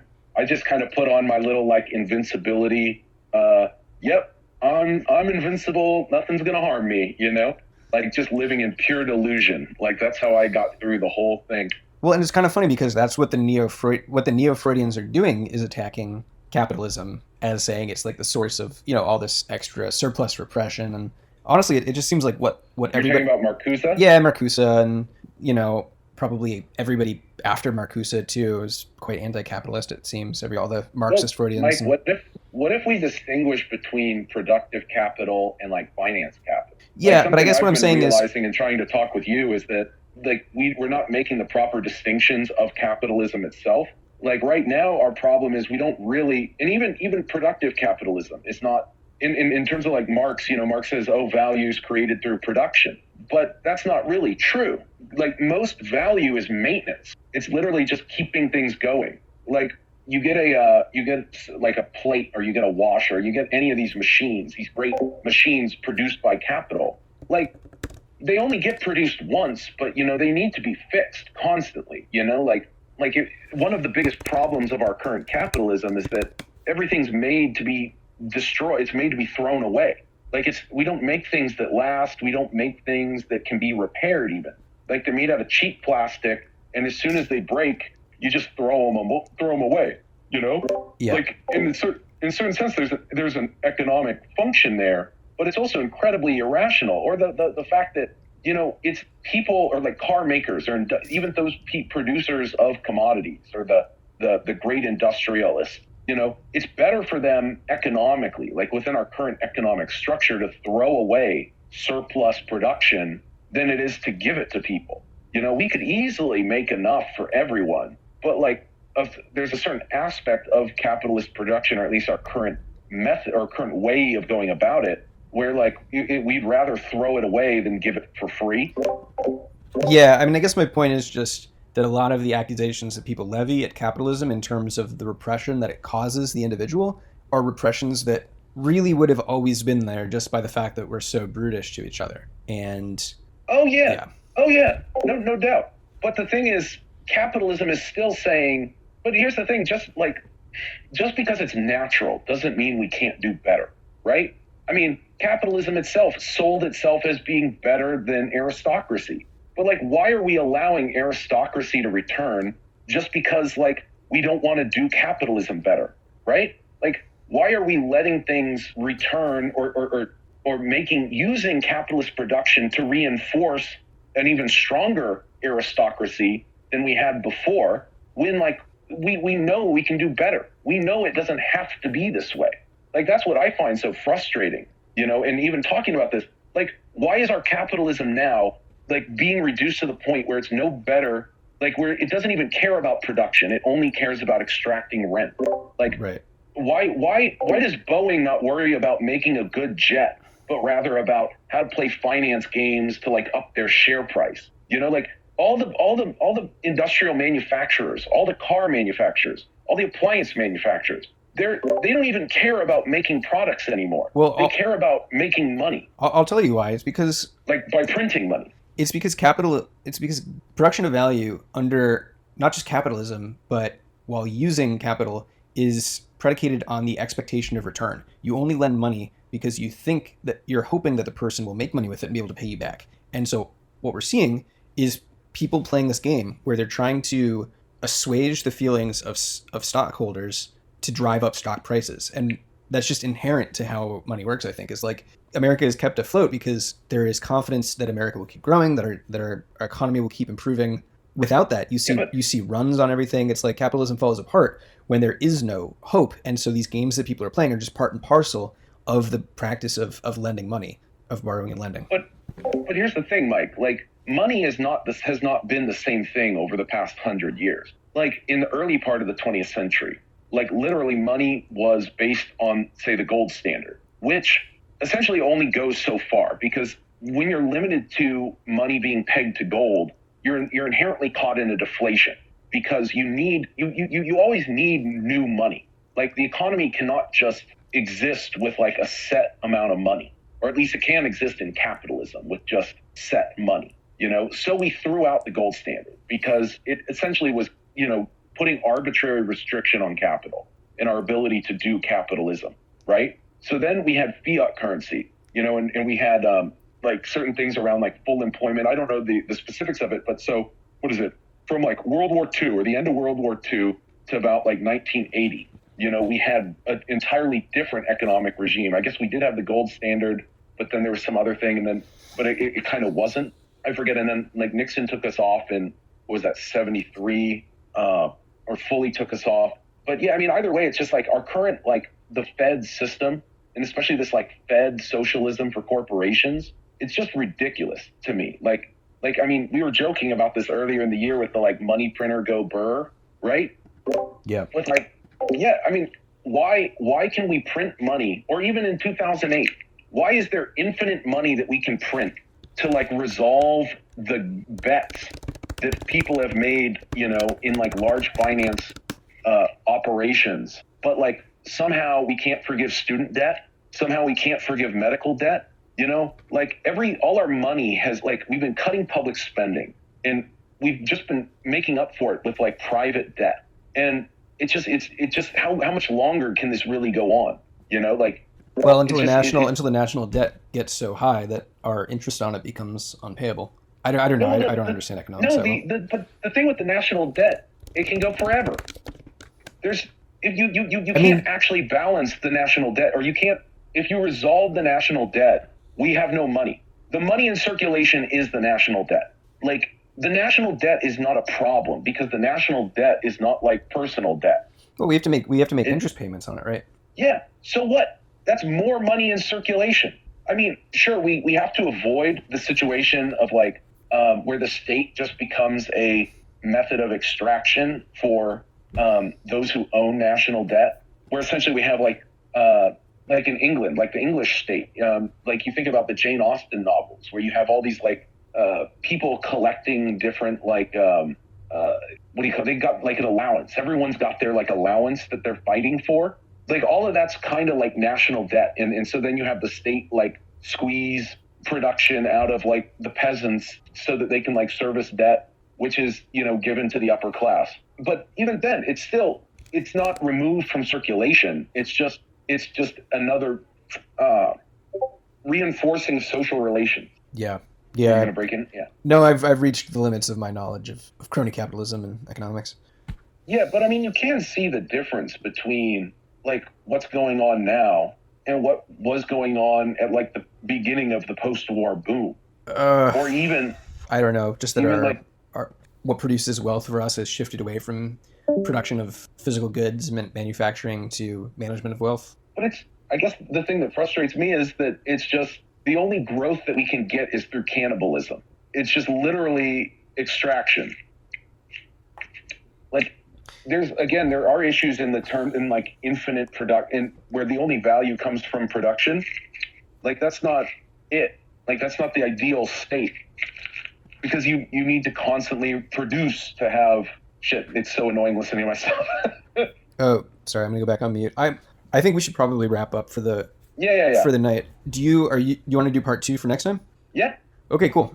Okay, so part 2 and 3, denial of death. Ernest Becker. Who wants to start? I feel like you probably have the strongest grasp of what happened. I gotta tell you, definitely during the discussion of like Freud, I mean, obviously the whole thing is a discussion of Freud, but like specifically about the criticism of Freud's theories, my comprehension definitely went down a lot. I started listening to a book on tape, which I had more trouble paying attention to. But Nathan, if you want to like just briefly summarize this. Well, you're talking about at the very end of part 1, right? Oh, that's right. I hadn't finished part 1 last night, where I was. Oh, yeah. Yeah. Well, that's fine. But yeah, I mean, I can easily summarize it. It's not about Freud's theory. It's about Freud, the person, as being emblematic or like how he himself kind of fits into the picture that Ernst Becker is painting via rank. Like Freud's and so essentially, psychoanalysis as Freud's immortality project, as his religion, essentially. Yeah. I thought it was interesting talking about when Freud like fainted, talking about like swamp bodies and like something about Egyptians. Like it was just like so overwhelming to him that he passed out. And also that like Freud and Rank were both like kind of terrified to visit Rome because of like the blood that had been spilled in that soil. Oh no, that was Freud and Jung. Oh, okay.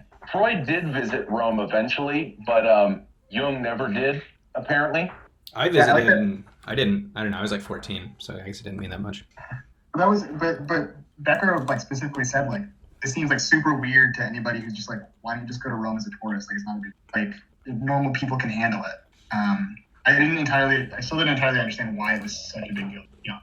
All I can think of is similar to how Freud kind of used Rome as like a metaphor for the mind itself. Yeah, like in Civilization, it's discontents. Yeah, I mean, so essentially civilization, like Rome is the civilization that he's talking about, I think. Or I mean, essentially, like it's almost like he has this idea of Rome. It's like having to confront the idea.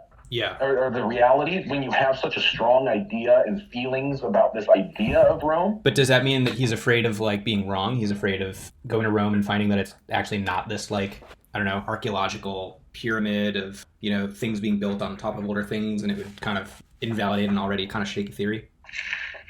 Not so much that, but like in the specifics of how it is one thing built. Because that's his whole idea, is that it's one thing built on another. Mm-hmm. And that's true, but I think it's also like maybe what's also still there, or I don't know, just in the sense that, because he essentially says Freud's a neurotic.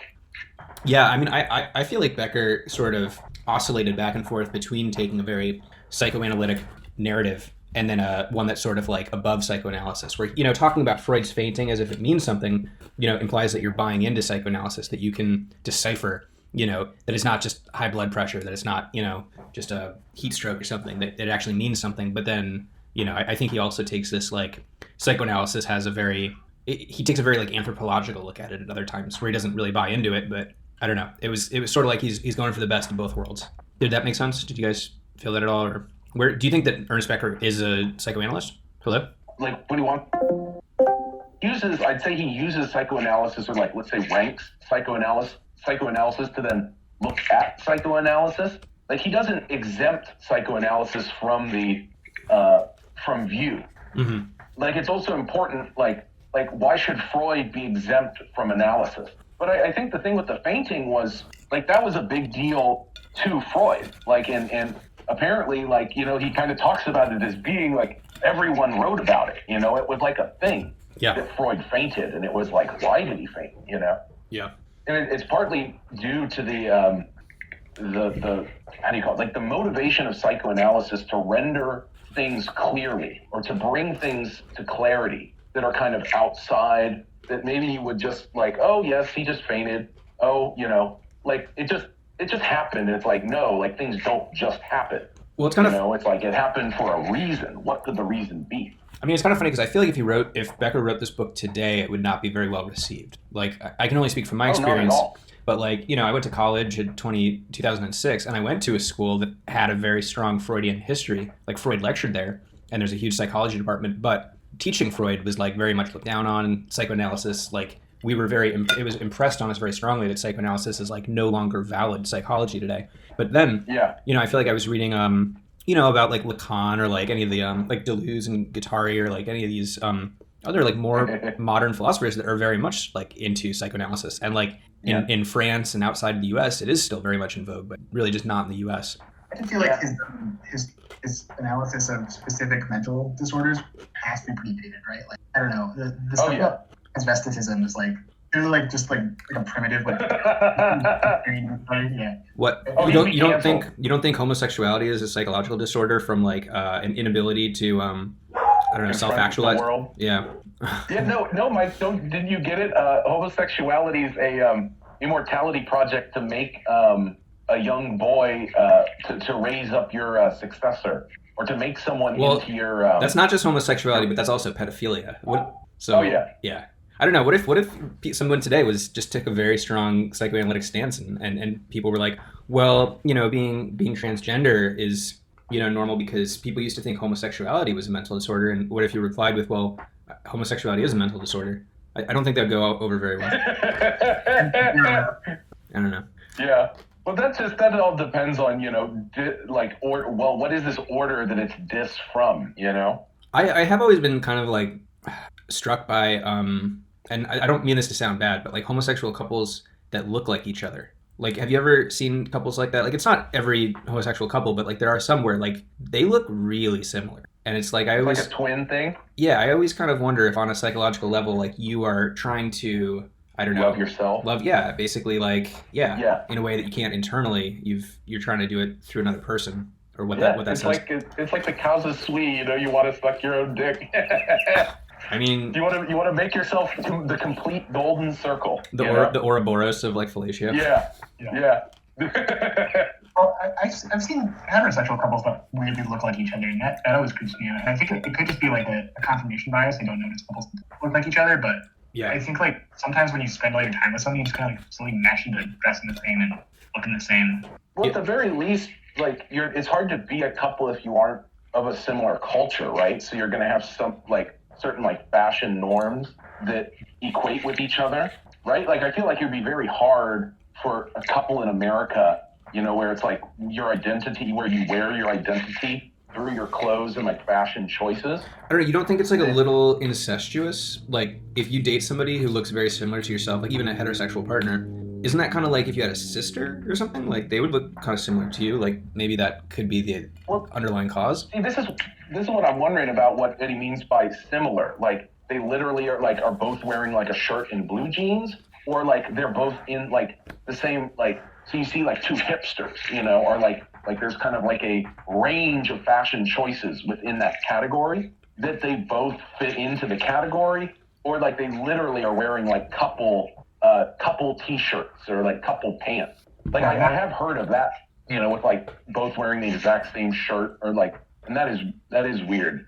No, I think it's mostly just a coincidence. It's some like definitely like you might dress similarly because like you're assimilating that person's like clothing style and also their maybe their like idiosyncratic gestures and facial gestures or whatever they're called. But I think it's mostly just like me noticing like these people are looking the same, and then like Michael is saying like, gee, that's kind of creepy to be looking. Like it is kind of like I don't know if it actually comes from a drive within them. Well, here's what I was wondering. Like again, I was wondering what you meant by similar. Like how similar? Like is it just on the outside in the sense that they look like they're from the same culture, or is it like you said, like you were elaborating a little later, like their mannerisms are similar, their preferences are similar, like they literally almost converge towards being the same person? Can you guys see what I just posted in the chat? Yeah, I'm gonna open it up. Is this a couple bit similar? Our marriage in Red Rock Canyon. Like I don't know. I mean, I don't want to be like racially insensitive, but like you know what I'm talking about? I think they look pretty similar. I just don't know if there's any actual drive behind that, or if like how many couples are there? How many, like what percentage of them do look similar and what don't? And what percentage of couples would you expect to look like? Well, if you encountered a clone of yourself, what would you do? Okay. No. I'd kill him. I mean, you either have to fuck him or kill him. Oh yeah, for sure, Mike. There can be only one. Fuck, marry, kill. No, skip the first two. There's this what is it? Well, what do they say? This town's only big enough this town isn't big enough for the both of us. Yeah, but they also say, what is it? Give me 6 soldiers made out of lead and I can conquer the world, something like that. I mean, if there's 6 of you, imagine what you can accomplish. How much you can suck each other's dicks. Oh, dude, we could make each other so fucking miserable.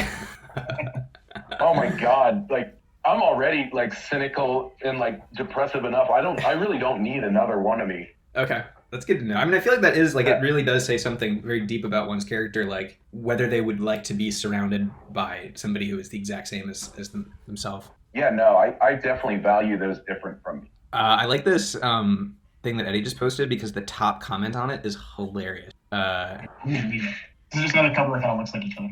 You think they look like each other? I don't know. I think they have like the same, like, just dour, weird expression. Yeah. You guys spend too much time on Reddit. Yeah, well, that's definitely true. Michael has me on this marriage subject.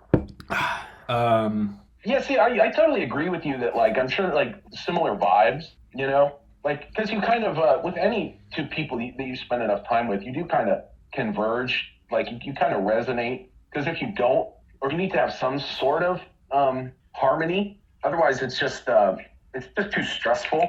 Yeah. But, yeah, I don't know, that, I guess it's just too hard to say, like, they look the same. Yeah, I mean, it could be nothing. I don't know. Maybe some of psychoanalysis is like, what you see in others is you're just projecting. And if you're like, really pushing some narrative a little too much, maybe it's really internal. I don't know. I don't know. I guess. Oh, what were you going to say? Oh, well, I was going to say, Mike, did you, or did either of you listen to any of, I think, was it Sheldon Solomon? No. He's essentially taken Rank's work and translated it into like what is considered psychology now. Uh-huh. Like essentially through doing like empirical testing. I guess he's developed the idea, or it's now called terror management theory. Oh, I have heard of that. Yeah. So yeah, he's it's really interesting. I mean, essentially like there's just so many different, very interesting like results they've done. They've done a lot of like subliminally reminding people of death. But sometimes they'll like interview someone by a mortuary. Sometimes they'll just have them do something on a computer and like do subliminally flash like death. I think literally just the word death. Yeah. And like certain very interesting like results you get when you remind people of death in terms of like they're far more, they heavily prefer those that they identify as being like themselves, be that either nationally, spiritually, like what religion they associate themselves as, what nation they associate themselves as. And also their attitude towards death, predilection for confronting it? No, so this has nothing to do with how they actually confront death. I guess the only people he's found that are like resistant to death are like, I guess they've done testing with like Buddhist monks, and I guess they're pretty heavily resistant. And then also those who have a very high like self-esteem or like self-opinion, those who are like confident in themselves, are not as easily swayed by like death. He's not like overtly reminding people of death again. It's entirely like subliminal or like aside the point. Yeah. Like he's not interviewing them on death. He just he's doing something else, but in a place where it reminds them of death. I was thinking about this last night as I was falling asleep. Like, what do you make of people who really like either watching like gory things or horror or basically like consuming media that like is very centered on mortality? Like, why do people seek out like this simulation of death? What I've read is, and I just posted some like repression techniques that this guy Zapp used to talk about. Yeah. That's kind of a form of sublimation. It's encountering this like horrible fear you have and acting like you've dealt with it, even though you haven't. You don't like seeing gore like in a fictional setting or in a setting that's not actually hurting you or affecting you is much different than actually seeing it in real life or being the victim of gore. So it makes you feel like you've dealt with it, even though you really haven't. I wonder if that's like therapeutic too, where it's like you can subject somebody to like sequentially more and more, horrific media as a way of like desensitizing them to make them worry about it less. It's kind of funny. My little brother used to be deathly afraid of snakes, and I'm sure there's some sort of psychoanalytic explanation there. Yeah, Peterson has plenty to say on that. Oh, really? But what he did was he went to desensitization therapy, and they like got him sequentially closer and closer to snakes. Like he wouldn't even go on hikes. Like he wouldn't go near the woods or anything. And now he's like, completely like he's an adrenaline junkie. He like does all these things that are incredibly dangerous, and he just has what seems like no more fear of death. Well, that's what Becker was almost talking about. I mean, he said it's you're referring to necrophilia. He said that like these people are afraid of dead bodies, and then they overcome their fear, and then they want to have sex with dead bodies. Which again, I don't know. I mean, that sounds like a pretty reasonable explanation for why one would want to have sex with dead bodies. I can't think of a better one.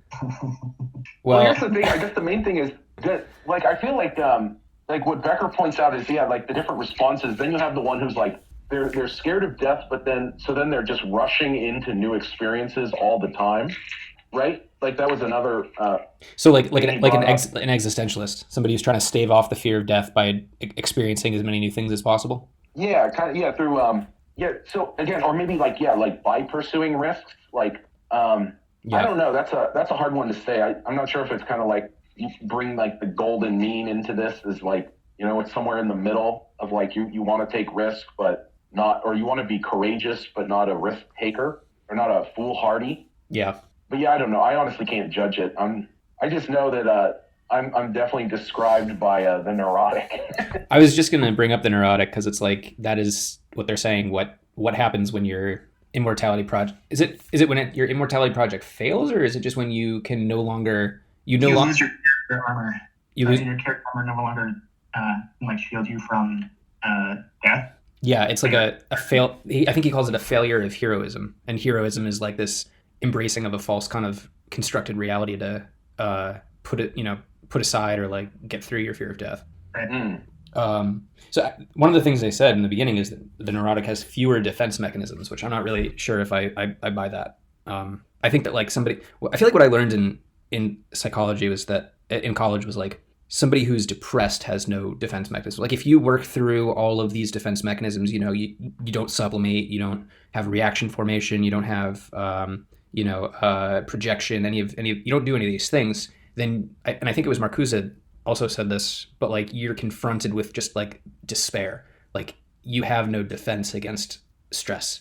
And so you can't deal with it and you just become depressed. And I'm not sure that that's the same as being neurotic. Like I feel like people that are neurotic have like a pretty active defense mechanism. Maybe it's like, I'm kind of feeling like through the process of throwing off this like false reality of rejecting this heroism, like you're pushing back against the reality principle, perhaps because you have a strong id, like what Freud was saying, like that like we replace the pleasure principle with the reality principle by the means of like the super ego being grafted onto the ego and pushing back against the id. But if you just have a very strong id, then you're not going to accept this like false reality, and you're going to end up being neurotic, which is almost like a strength to me. It's like I see it in more of a positive light. Well, I mean, it's the same that he says, like, so where I can look at this positively is the sense that you're looking at reality itself, or looking at reality itself rather than like just going through your like and accepting your social reality is like neurotic. That, you know, if you were just comfortably enmeshed in your society and the social norms and the stories and that kind of prepackaged immortality project, like then you're not neurotic. So would you say like that? Oh, sorry. No, well, I was going to say, remember last time you guys brought up Rebirth? When I was re-listening to the book, the only place I remember finding him talking about rebirth was the neurotics' rebirth into the social order. And so you give up your like neurotic, like individual sort of craziness or whatever you're kind of dealing with to just be born back into normal, everyday shit reality, you know, that everyone else is kind of a part of. Yeah. That's what he was saying with the limits of psychotherapy, was that, you know, you get the psychotherapy to like deal with like your own misery, and then it's just like, hey, welcome, this is like just the misery of the real world now you get to live in. Yeah, it's just the norm. You get to you give up your individual misery for everybody else's misery. Well, so then historically, have all the great artists been neurotic, or can you be a creative person and still, you know, heroic? Well, it seemed to be what he was saying, was that if you are a neurotic, what you really need to do is become an artist. If you have talent. I forget which section of the book. No, not even, just that literally you can't, you need to make it real. You know, you can't just stay in your head. You know, you have to externalize, because part of it is that you need to make yourself a part of the world. Yeah, to earn immortality. Yeah. So like you won't really, you know, that essentially there's no real immortality, but at least trying, you know, to like express your own self or whatever your neurosis is, trying to make it a real thing, a real object in the world, is one means of at least kind of maintaining that selfhood. I think it's pretty spot on. Sorry, what were you saying? Oh, no. You can jump off from there. Because, like, I mean, I think probably I'm also pretty neurotic and somewhat creative, but, like, I feel like the way that my creative cycle goes is, like, you know, I don't know where we start, but, like, I make something that I'm really proud of, and I feel like, almost like like my goal is to, like, I think I've said this before, is like be immortalized, where it's like you want to create something that outlives you and, you know, becomes part of the human, you know, just part of culture. And then, you know, you've created something, and then, you know, you rest on your laurels for a little bit, like it makes you feel good, and then after a while you're like, oh, this no longer gives me any like self-confidence, and then you feel anxious because you know you haven't done anything to like justify your self-worth, and then, you know, you sort of go lower and lower and lower until just it becomes too much to bear, and then you start on a new project because you can't do anything else, and it just repeats, and it's like this creative neurotic cycle. But it really resonates with me that like it is an attempt to like earn immortality. Like, you know, I think what every creative person wants is to become famous. Maybe not, but maybe. Well, I think the main thing is, like, one thing he points out in terms of like the limitations of the causa sui, or like causing yourself, or let's call it like, it's kind of like Aristotelian godhood, you know, like where you're fully like self-contained. You make your own self. I thought your own will. I thought causa sui was basically an immortality project. Are those not really synonymous? No, well, it's immortality. It's essentially the way I understand it. I mean, causa sui is cause oneself, which, kind of going back to Aristotle, is kind of how he described like godhood, like a first cause. Yeah, it's like you are the first cause of your own self. You're like, it's like being fully contained in yourself. Like you don't need or require anything outside yourself. But I think fundamentally, he spends a lot of the book kind of talking about how we kind of want this, but that fundamentally that's like a dead end, that you really don't in the end, because you kind of you want to be validated by others. Yeah. You know, but the causa sui doesn't accept others. It's like as soon as you accept others into it, then it's like causes all this trouble. And you're like beholden to them. Yeah. And so, yeah, I guess the main thing is, yeah, you do need to somehow earn the recognition of others. You need others to see you as you see yourself. So it's sort of like a social phenomenon outside of heroism. Like the neurotic pursuit of creation is, you know, you're still part of this, like, you know, artificial, societal values, but you're not totally immersed in it to the point where you you've internalized it. You still think you're outside of it. You're not a hero, but you still need it. Like neither the hero nor the neurotic has like become this like Nietzschean Übermensch where you're just, you exist outside of the trials and tribulations of society. I guess I want to challenge the Übermensch thing again. Isn't the Übermensch the one who makes new rituals, new games, new myths for society? I mean, I view it as like the person that has managed to fuse the master and slave morality and sort of exists beyond it. Well, but the thing is, it's like, but you're not alone though, right? I mean, in a certain sense, it's not I guess it's hard for me to see this like Overman as being an individual. Yeah. Because again, it's like who is to recognize you? I mean, maybe you don't need the recognition of others, but isn't part of being a human wanting maybe to pursue the same thing as others? I don't know. Maybe not though, because like earlier on in part 2, he talks about leaders. Like the hypnotist or like Charles Manson or somebody like that. And Transference? Yeah. Right before transference, I think. But like basically, the leader seems to exist outside of the pressures of society. Like people latch on to the leader because the leader can represent to them immortality. And it really made me wonder what goes on in the mind of a leader, like what makes one, above this sort of inherent slavishness. And what it sort of points to in my mind is somebody who is an island, somebody who has risen above the pressure of society. I don't know that it's similar to, an Übermensch, but... Isn't actually, Mike, I want to fight you or push back on this. Isn't it exactly the opposite? That literally the position of the leader is the most socially pressured position? Mm-hmm. Because literally you no longer get to be a human the way the others do because Right. They're using you for their own ends. You're only a leader to them to the degree that you facilitate their own desire. I mean, yes, he does say that, but I also feel like a leader by definition has to be the opposite of what a slave or, a slavish average person is in order to be, like what makes somebody able to be like a hypnotist? If you go and get hypnotized, sure, it's because it's bringing out some inner fear of death and you're transferring onto the hypnotist and all that. But like, what about the person who's doing the hypnosis? What's different about them? And it feels like it has to be the opposite of the follower, right? Like it's a dichotomy. Sorta.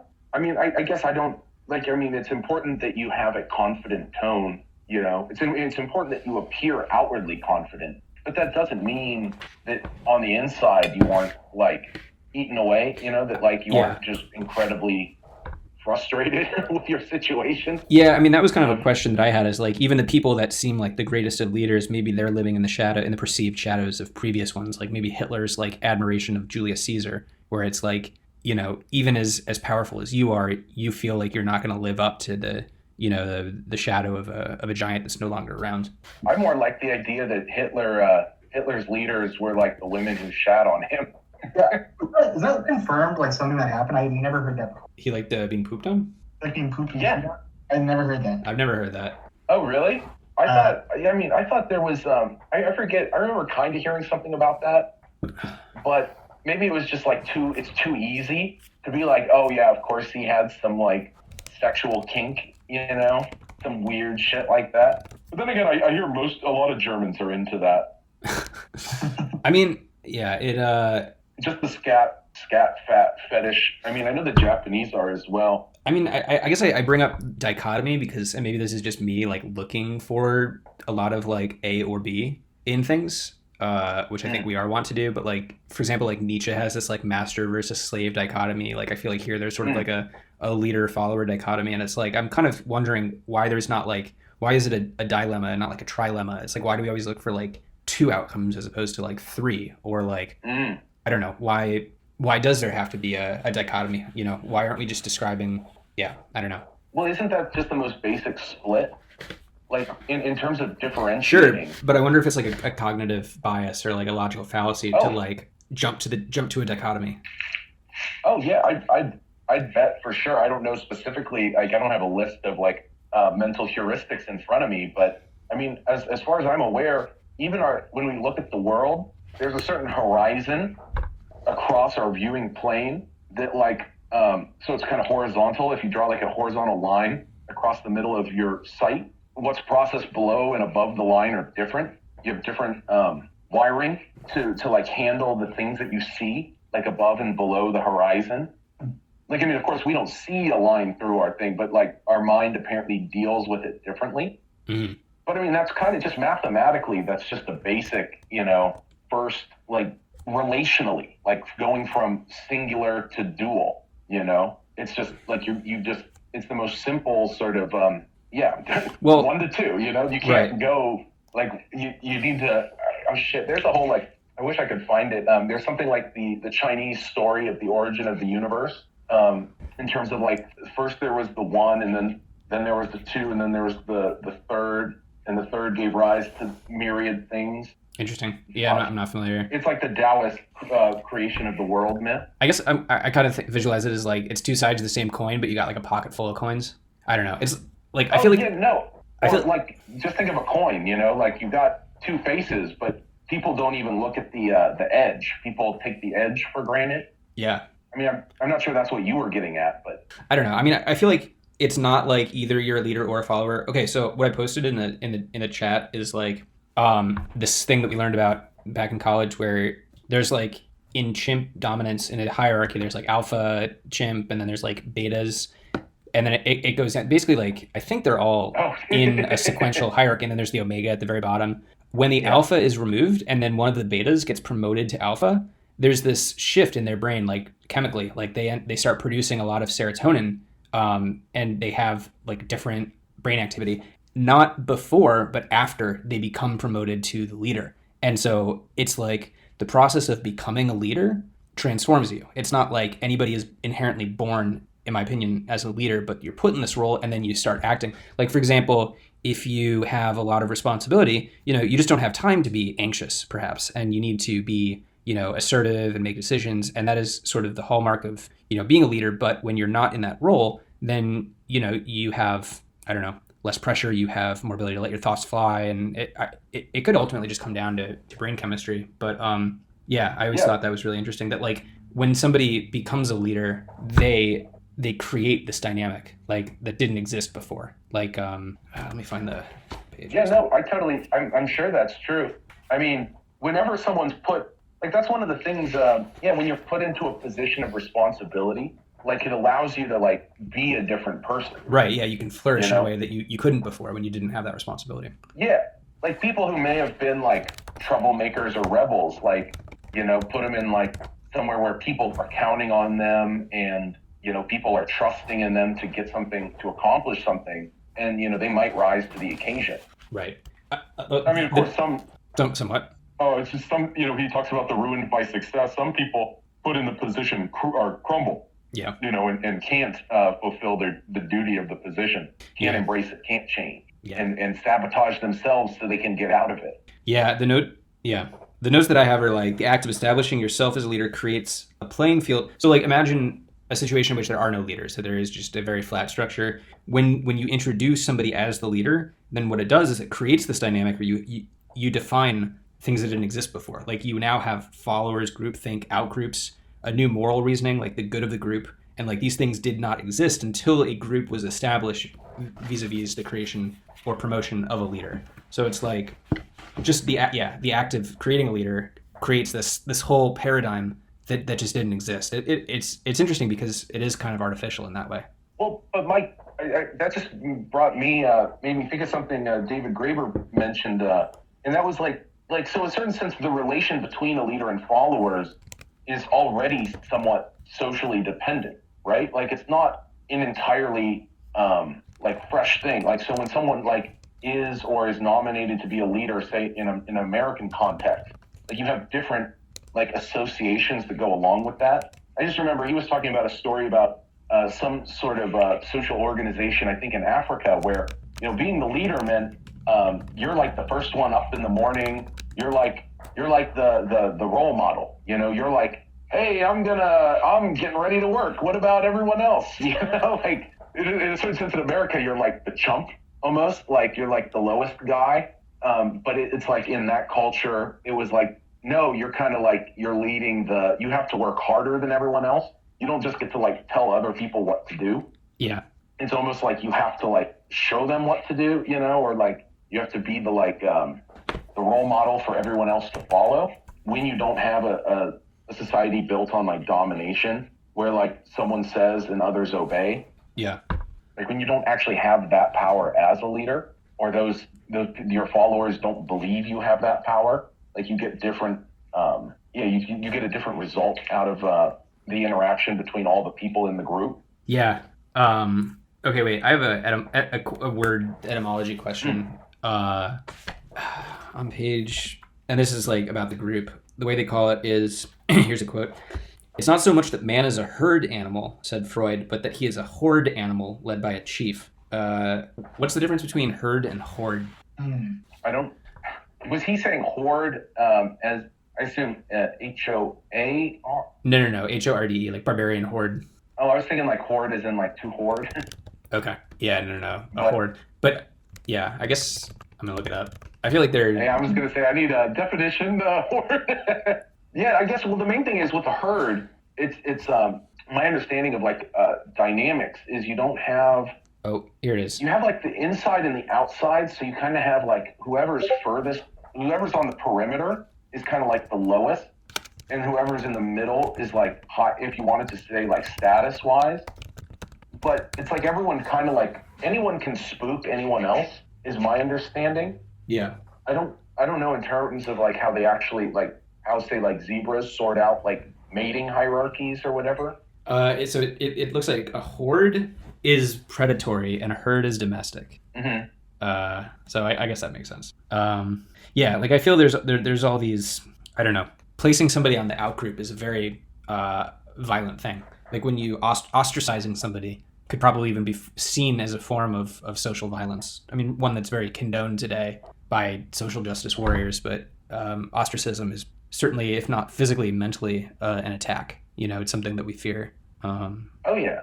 But I mean, as much as I'm against that sort of behavior by, the SJWs on right and left, or left and right. Yeah, I mean, that's definitely a much older phenomenon and doesn't require, like it predates the ideology. Yeah. Wanting to cut other people out, to define a circle and like gatekeep who's in and who's out of it. I mean, it's probably where taboo comes from. Like if you violate a taboo, then you face ostracism. I think Freud talked about that in Totem and Taboo, but yeah. Or I mean, if you're in Hawaii, you face death, where you gotta run to the what do they call this? By the way, so I'm getting reverb on one of your guys' mics. Try it again. Or what? I don't know. Whatever. I'm trying to. I just remember that when we went to Hawaii, there was a shit. Yeah, I'm getting it, but it's a pu honua aho now now. Was like they had like the safe zone where it's like if you committed a taboo and you ran to the safe zone, it was like you tag, you're safe, and you're good. Yeah. That's crazy. I didn't know that. Yeah, it's very interesting. Yeah, the breaking of taboos, or just that kind of social game of like, because if you don't, like the gods we're going to be punished for your action. Michael, you there? Yeah, I tried. I wonder if he went on mute because his speaker's messed up. Oh, it's so good. Seems like it's always in the middle that it. Can you hear me now? Gotcha. Yeah, it was like I tried going to push to talk to cut down on the reverb. Are you still hearing it? Well, I don't know. Yeah, a little bit. Is it too much? Should I figure this out? No, it's all good.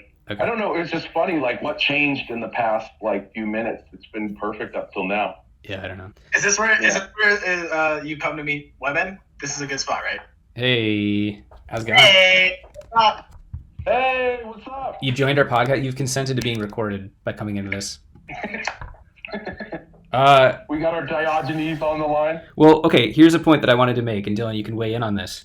What do you guys think about ritual sacrifice and the utilitarian value of sacrificing somebody? Let me get the quote here, page 138. The community gets more life by means of the victim's death, and so the victim has the privilege of serving the world in the highest possible way by means of his own sacrificial death. Kind of like sacrificing, in that South Park episode, Miley Cyrus in The Harvest. Basically just like, okay, let me give a better example. So my theory is that people love celebrity deaths, like Jim Morrison or Amy Winehouse or Kurt Cobain. Like it's very cathartic that celebrities die, and it is sort of like almost like this like harvest ritual that like. And again, I think South Park like actually made it about harvest. But do you think that it's justified then if somebody is sacrificed against their will, if everybody has bought into this like belief that it will bring them good things, like the pleasure that it brings everybody, would that outweigh the pain of the person who is sacrificed? Or is that like sort of one of those thought experiments that like makes you reject utilitarianism? I think usually the utilitarian response when it's like, should we make somebody suffer if it benefits a much larger group of people, is do you want to live in a society where you're under constant fear of being sacrificed because it will benefit other people? And that fear within the people that are still living in the society will ultimately outweigh the benefits they get from sacrificing one person. Interesting. And it's not as simple as like you don't have the fear because you're in group A and only group B gets sacrificed? I think that's one response to it. Like, I don't know, the argument against utilitarianism I always hear is like, should you let like a group of 100 pedophiles like abuse a child? Nobody else can find out about it. And usually the response is like, if anybody did know about this, like it would just be this massive tragedy and everyone would be bummed out. Get moved to a different parish. I feel like so many of these, like, I love these thought experiments, though, where nobody knows about it. Like, for example, let's pretend there's a guy living in the woods, and none of us know about him, and then he dies. Painlessly, but he dies. Has anything bad happened?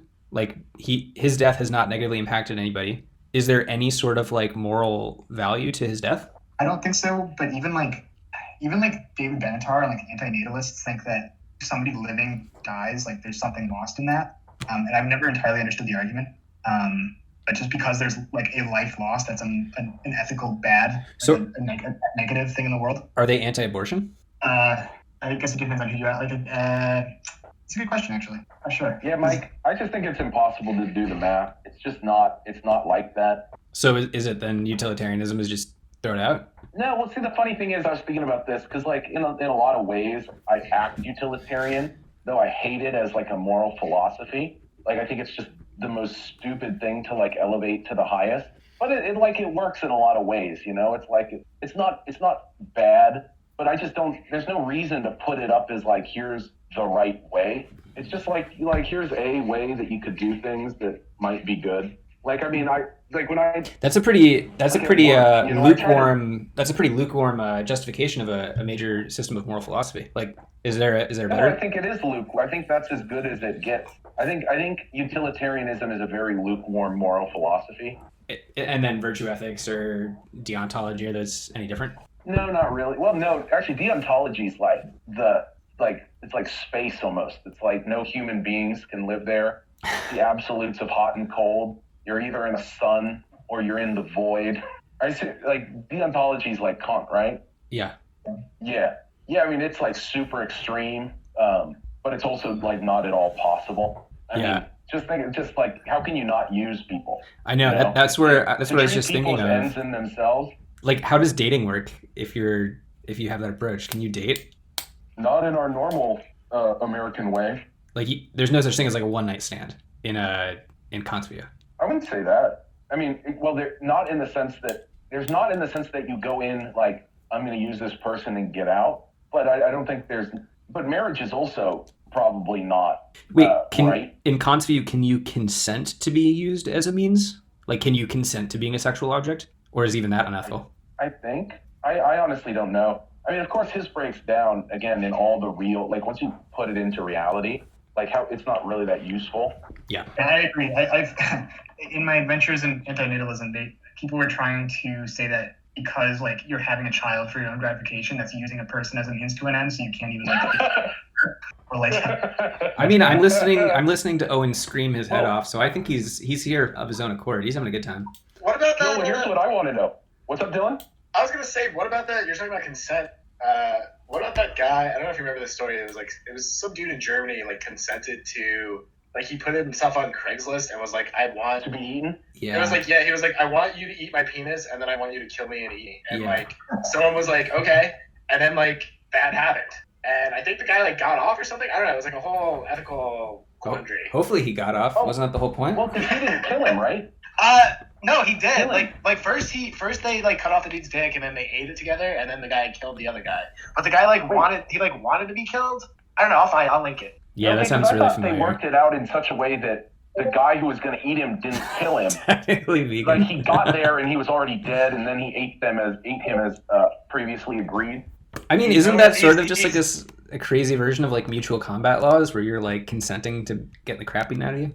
He's known as der Metzgermeister, the master butcher. Yeah, people like that really freak me out. He's in prison for life. He went to jail? Yeah, he's life in prison. Wow. Holy shit. That's not how I thought that was going to go. Sorry, what? Oh, I did want to say, just kind of going back to the name, or maybe it was as far as Eddie. Is it the thing is are the parents using the child, or is the child using the parent?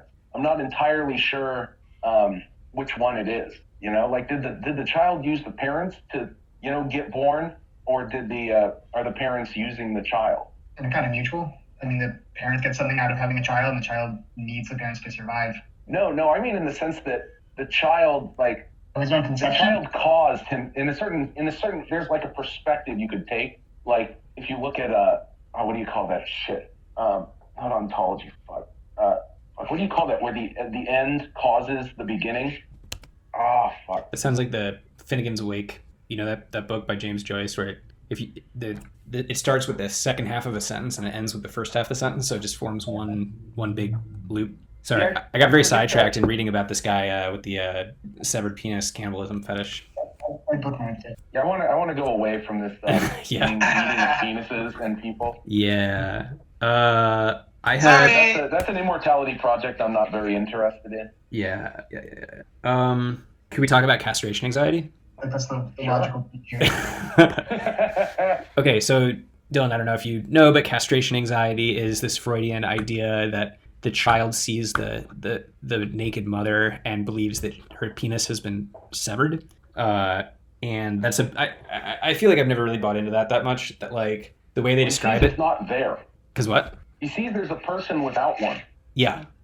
But like I feel like it's a little conjectural where like the way they describe it is like a formative event in the child's life, sort of like the primal scene when they like encounter their parents having sex and are like disgusted by it. Where like I feel like every 50% of the time that doesn't even happen. Like I don't even think I ever saw this is probably TMI, but I don't think I've ever seen my mother's vagina. I don't know about you guys. I was thinking about that too, and I seem like it's probably repressed.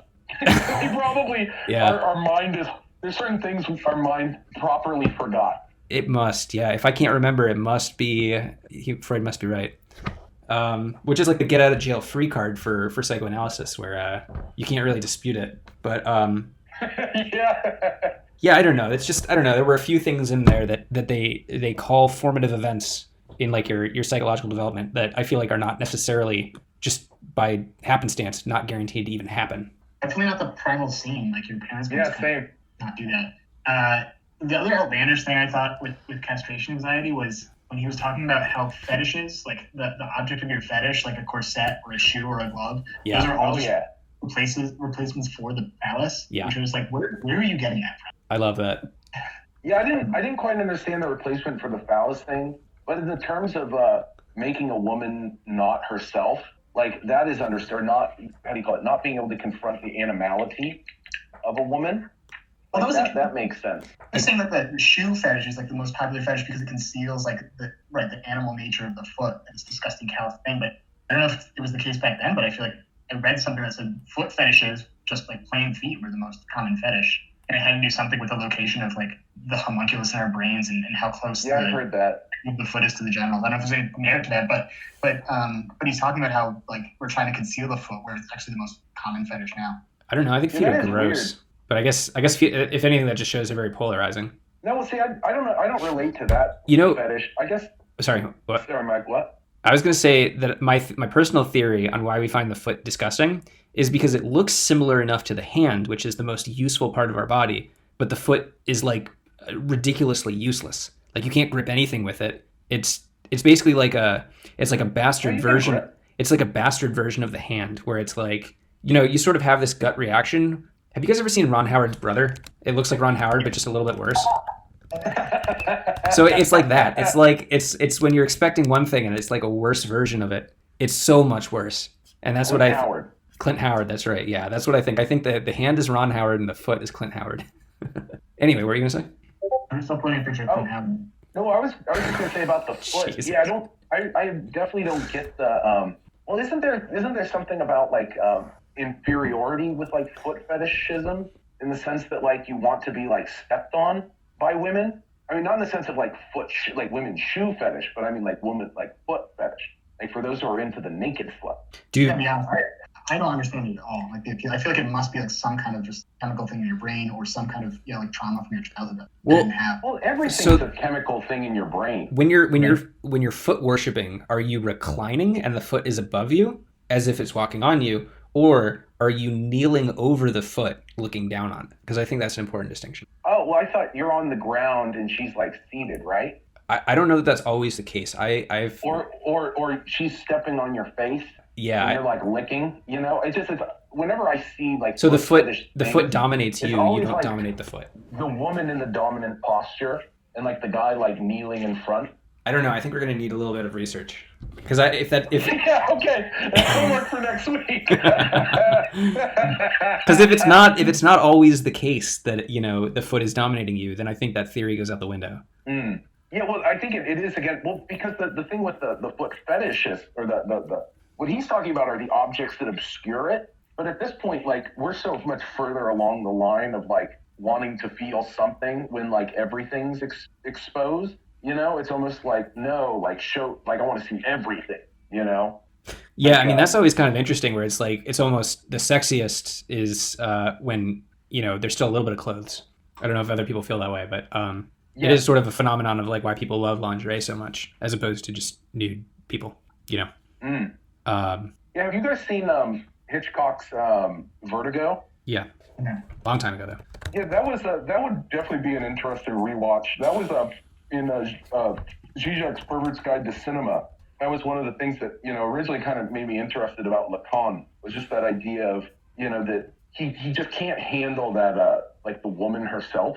He's not really interested in her at all. What he's more interested in her as like someone who can or like a being who can then become this other thing, this like non-real, this almost this like dead or no longer alive or maybe not ever existed woman. I need to rewatch this because I'm reading on the Wikipedia. Critics have interpreted Vertigo as a tale of male aggression and visual control, a map of female Oedipal trajectory, a deconstruction of male construction of femininity and masculinity itself, a stripping bare, blah, blah, blah, blah.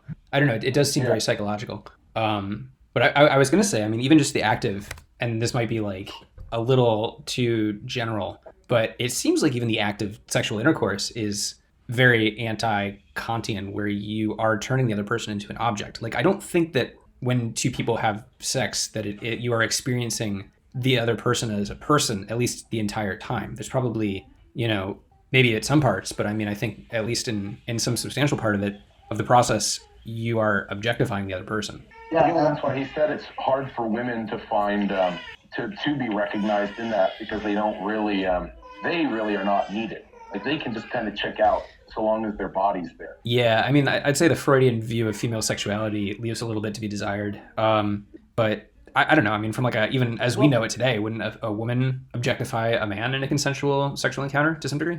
Part of what he was talking about was I didn't entirely grasp it.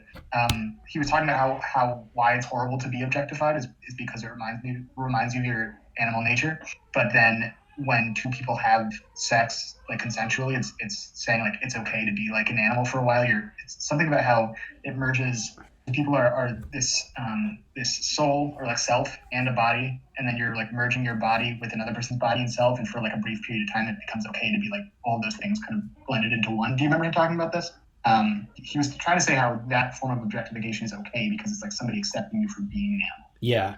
I mean, it's kind of funny because the French, I don't know if it's like a euphemism, but they call it an orgasm le petit mort, the little death, which is kind of what you're saying, where it's just a temporary suspension of your own eros, your own immortality project, where you give in to just this sort of mindlessness, and ideally you both give into it together, and then you bond over that, I guess, because you're both comfortable turning into an object for the other person, because that's what you want to be, is just an object and not a human, because that is the small version of the embrace of death. it's like a very small nirvana. Dylan, you got any take? What? I'm on the topic of like fetishization though. I wonder if pornography has created almost like a very mainstream commonplace fetishization where like people, and I don't know if this is everybody's cup of tea, but I feel like the idea of like a blonde-haired, large-breasted woman is like become a so commonly desired, but it's still a fetish, right? I mean, it's basically creating a mainstream fetish. I don't know. Did anybody else feel that way? Yeah, well, Mike, it's a fetish to the degree that you're like, you need these like coordinates, these symbolic coordinates, like large breasts, blonde, like those have nothing to do with the woman herself.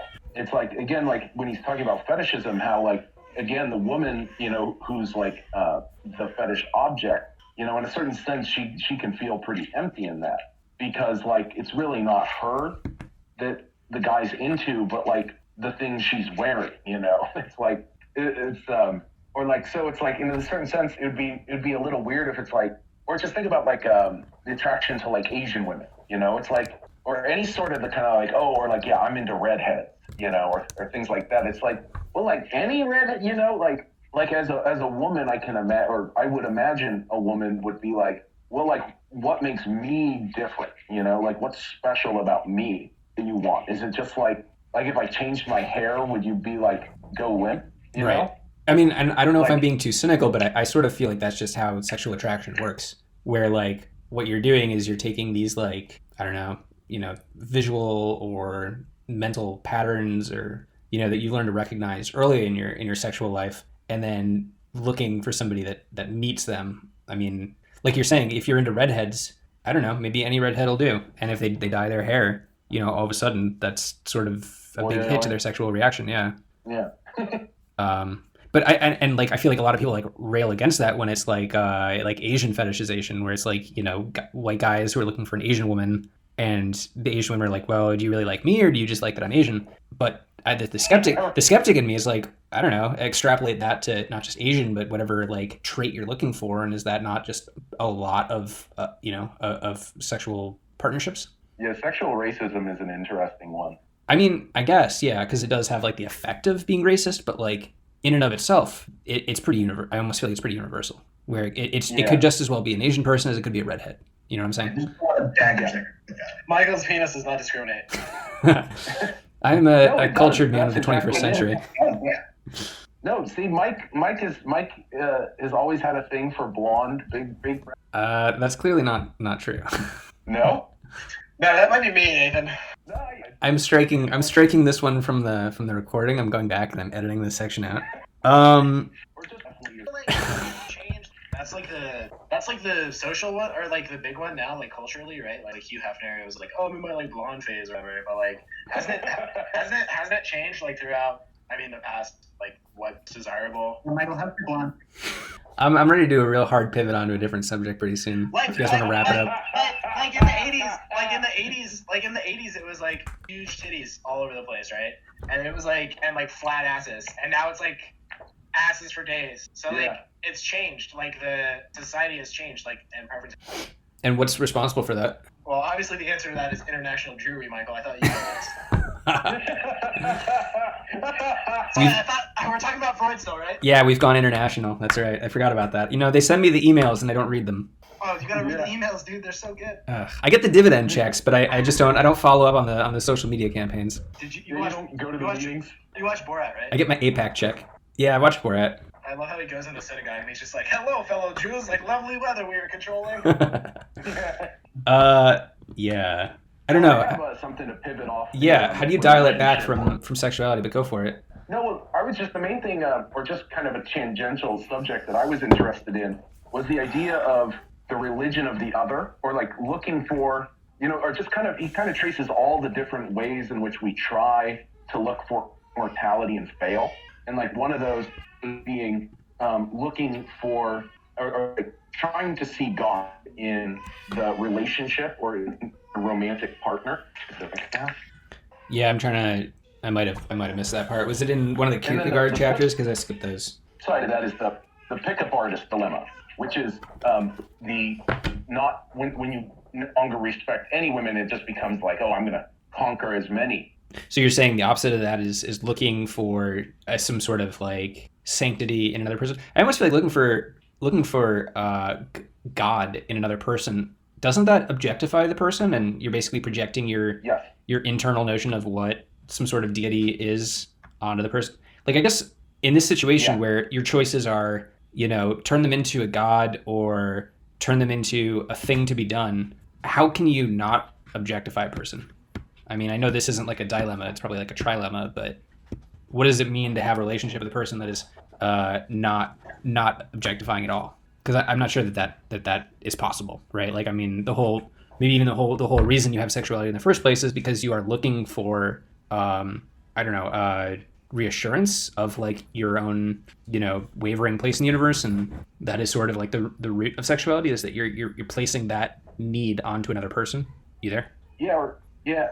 I mean, it's just interesting on like placing yourself in others, or like projecting yourself into others. I mean, it was like I remember Krishnamurti talking about like perception, how perception, there's something outside you, but it's in that thing together.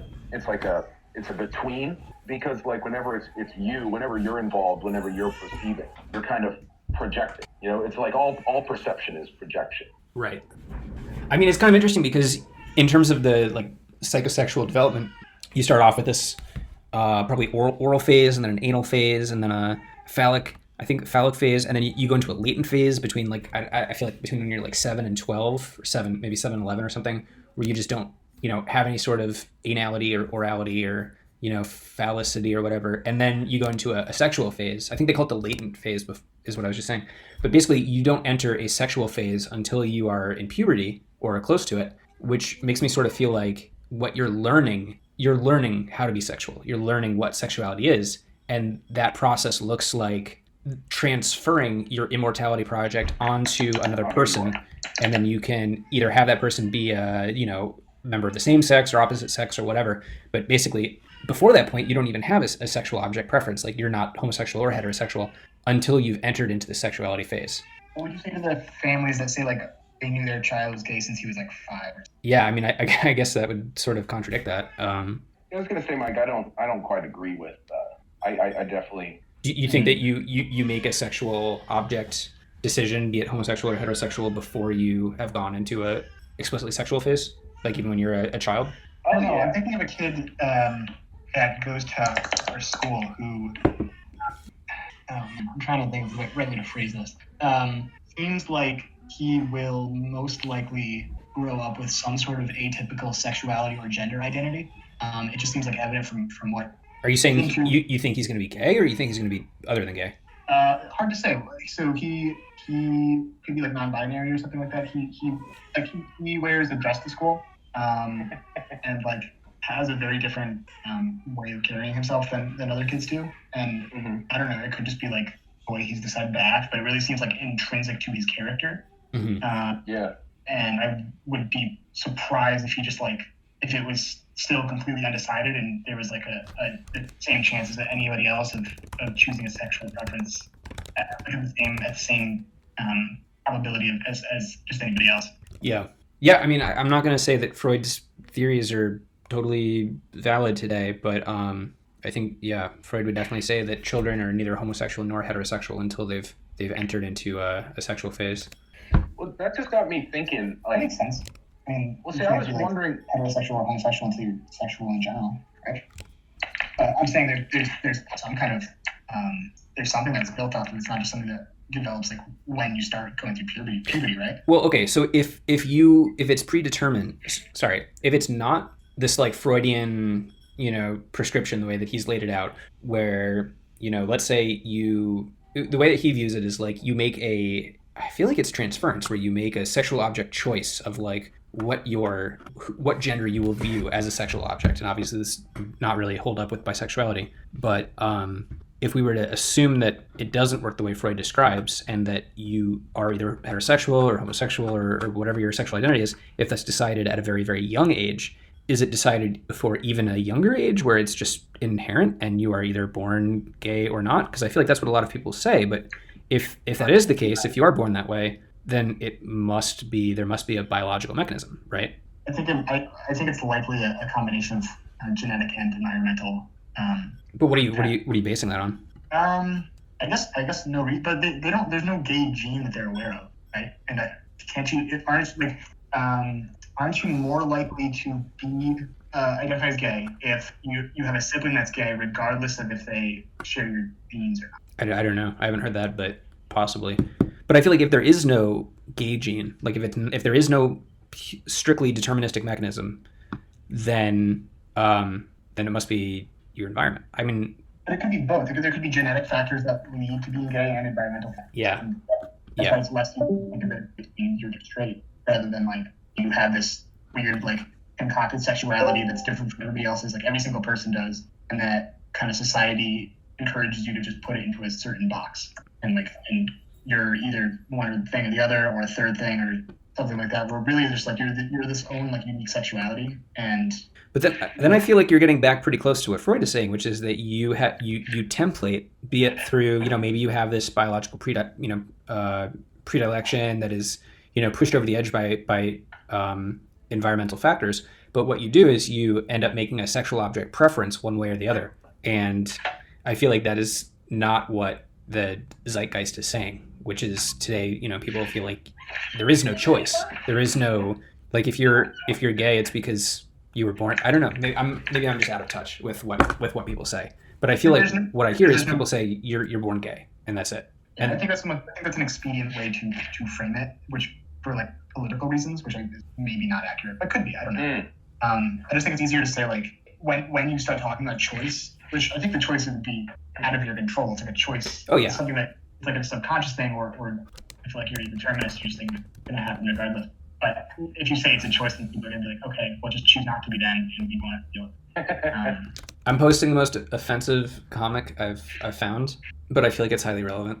I showed Amy this the other day. Stone Toss. I challenge you, Mike. Why did you choose? I want to see if you. I feel like shock me. Out of context, this is not that interesting. It probably just means to be said. Oh, I just got it. But sorry, this is a total tangent because this at all, Mike. Yeah. It's really dark. Yeah, sorry, that's a bit of a tangent, but I've been like not obsessed, but I've been like super interested in how good this comic is at just being offensive. Not that I like it, but I feel like it's done really well. But that's a topic for another time. It says a lot with very little. Mike, can you explain this to me? Is that like a My stupid brain.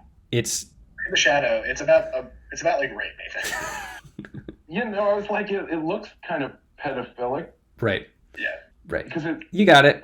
You got it. But anyway, is this like the cartoon equivalent of that joke you told about like the problem is like beautiful kids or whatever? Oh God, what's the leading cause of pedophilia? Is sexy kids. Sexy kids. I mean, is that essentially what this is? You're saying? recording this, right, Mike? Yeah, this is for the internet. I'm sending it to my mom. Yeah, I'm sending it to Amy. Yeah. I'm sending it to my mom right after we're done. Yeah. Thankfully, with everything I'm interested in, people zone out about the 30-second mark. So I think we're good. Oh yeah, Mike. We're good here. Mike, if anyone made it through to this point, like they deserve to cancel us. What's your guys' review of the book overall? I thought it was phenomenal. I found it really hard to get through because every paragraph was very interesting, and so it just took me a really long time to get through. I thought it was really, really dense. Like I had kind of like brilliant insights, like several times a page. Right. And then there's other stuff. Honestly, like there's stuff that I just don't care about as much, but I'm sure was really interesting, which is mostly like him like arguing with his contemporaries, but also like the psychotherapist that he came from, which was like kind of cool. But I feel like I would have been more interested if I was like more invested in the field of psychotherapy, or was a psychoanalyst. Sorry. I thought it was very relevant because we just read Marcuse, and I feel like Marcuse had a much more optimistic point of view than Becker did, where like in Marcuse's point of view, if we had this sort of Marxist utopia, we would eliminate a lot of the surplus repression that we face as a society. But in Becker's point of view, I feel like he's a little bit more realistic, where like Marxism and utopian thinking isn't going to change the essential human condition, and we are just sort of doomed to this, hero fear of death. No sort of economic system is really going to fix that. That's just more of a human problem than an economic problem, which I agree with. Yeah, he was kind of tearing them down at the very end of the book. The utopians. I really liked when they were talking about how you can get rid of the fear of death by being immortal, like not being immortal, but being nearly immortal. Let's say you were supposed to live 1,000 years instead of 100. that it wouldn't be as big a deal. And he's like, no, like you live in constant fear, because if you die at age 80 out of an accident or like a freak sickness, it's not 10 years of life lost. It's Wait, what, yeah, here's a question I have for you. At what age of death do you think is the most tragic? That's a good question. Tragic from like the perspective of the person who died, or from the society? Either. Is the I don't think you most can put a tragic. number I on would it. say like I might have a bias, but like maybe your mid-20s. I don't know. I feel like it's like when you're. I'm gonna be careful here because I know you have like a 3-month-old. You can say whatever you want.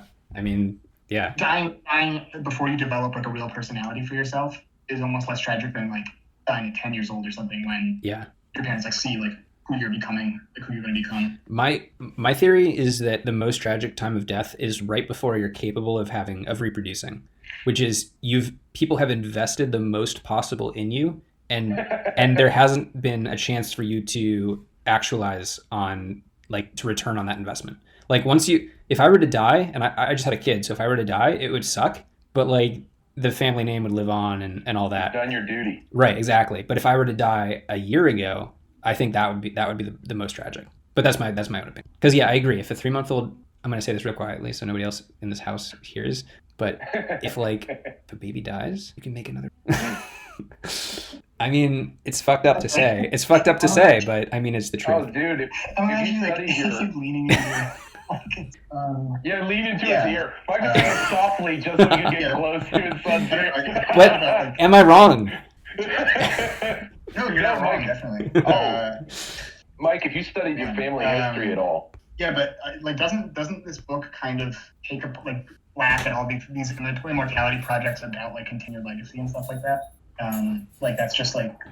Well, I don't have much of an alternative. I mean, I agree that it certainly brings it to light, but I mean, yeah, I'm a monkey who's one step away from throwing poop at other people. I mean, I'm okay hearing the truth. I mean, I don't know. I guess I just don't view it as particularly upsetting to hear my own immortality project called into, under attack, or if I'm sorry, if that's what you're getting at.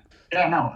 Well, that's like part of the thing is like the way he frames it in this book is that by having self-knowledge, we either have to, if we've actually like looked at that in the face without our character armor, we're just like in an absolute state of terror and despair. So by not, like, I didn't feel terror and despair when I was reading this book. Like, was that just me repressing self-knowledge when it's like staring me in the face, like, or stated plainly by this book, or do you think that you've actually like dealt with it and you're okay with it? Like, have you like, do you think you've really like understood your self-knowledge and managed it and figured it out, which is something that he's saying in this book that you can't really do. Like, here, I really like the Kierkegaard chapter, which talked about it a lot, and he was saying like, yeah, there's all these ways that we think we dealt with it, but we haven't. The really only way to deal with it is to like take a leap of faith, which I still don't entirely understand. When reading this book, did you think like, oh, this is a horror, or like, oh, I understand what they're saying, but I'm capable of moving past it? What do you think, Nathan? Oh, well, I mean, obviously I think it's just obvious that we have I some... think Nathan's been trying to talk for a while and we haven't heard him. I can hear him. Oh, I'm sorry. Oh, no, I was actually thinking this is a good. I was like, oh, shit, did they finally mute me? Because I thought it was great. Like, I was getting to hear you were talking a lot more, bringing more into it. But, I think that, yeah, what's interesting about our culture now in the current, like, internet, thinking about when we were talking earlier about, like, fetishism and whatnot, it's just, like, how we seem to know it all, but accept it. Like, I forget if it was Mike or Eddie, you guys were talking about how the like death, when you're fully, when you watch a lot of like horror, watch a lot of like murder, like how in a certain way it like sublimates it, you kind of like, it allows you to repress it better. Yeah, that's what we were saying earlier. Yeah. So the more you focus on death, the less of a negative effect it has on you. Yeah, I feel like I've been getting the feeling that there's something about our culture and the fact that because we don't have a sense of collective immortality, because we're like all individuals, pursuing our like self-interest, I think Trump kind of exemplifies this best, because we don't really believe even in like America anymore, or like we just barely believe in it as like a larger thing that like we're a part of, this like larger project, like the way that like a soldier has no problem jumping on a grenade to save his fellows, because he believes that he's a part of something bigger than himself. and so it's fine to give up your own life for a higher cause. Well, that part, oh yeah. But yeah, we don't believe it anymore. We don't really. Our society doesn't believe it. That part was kind of interesting to me about like the self-sacrifice of soldiers, because when going off to war, I think it was Becker that was saying you feel sad for the bastard next to you who's going to die, but then in the middle of war, it's you who jumps on the grenade. You didn't plan to jump on the grenade when you're going off to war. You didn't think you were going to die, but in the heat of the moment, it's you who gives up their life. So somewhere unconsciously, you must have been aware that you may be presented with this particular situation, and you must be protecting yourself against it by then putting it onto the person next to you by saying it's them who's going to be unfortunately having to jump on this grenade. But maybe that's not even true, because when the grenade falls, you don't wait for somebody to jump on it. No, Mike, I think they're two different soldiers. I think there's one soldier, who's very much like similar to the author of the Hagakure, where it's like, no, you want to die, or like the Vikings, like you're not going to war to live, like you want glory. Mm-hmm. Like there's glory in death. There's immortality in death. And I just think there's a fundamental difference. I think the soldier who's like, oh yeah, they're not gonna, like, he's like, I'm not gonna die, like God's watching over me, individually, who just kind of unconsciously believes or consciously believes that, oh yeah, no, someone else will get hit, but I'm gonna make it through. Like, I don't think that person will necessarily have the same resolve, because like you have to make a choice. You can't just automatically jump on a grenade, you're gonna die. Like that's. But isn't that what that thought experiment illustrates? Is that it is literally a choice that you make without having made it ahead of time? I feel like you have to be you have to build yourself into the kind of person who would. Like I don't think you can just. Right. Well, I wouldn't. That way. I wouldn't. Would you? I don't know. Well, see, right as I am, I wouldn't go to war. Yeah. But I don't know. I wish I had a cause that I would. I wish I am jealous. Even though it results in your death? Yeah, no, I would love to have like a jihad that's bigger than, like he was talking about the neurotics during the French Revolution, how like all the neurotics left the asylum. Oh, yeah. Because they found a heroic thing. Like I felt like, amen, brothers, Yeah. But I mean, I don't know. Isn't it from I don't know, from a calculated point of view though?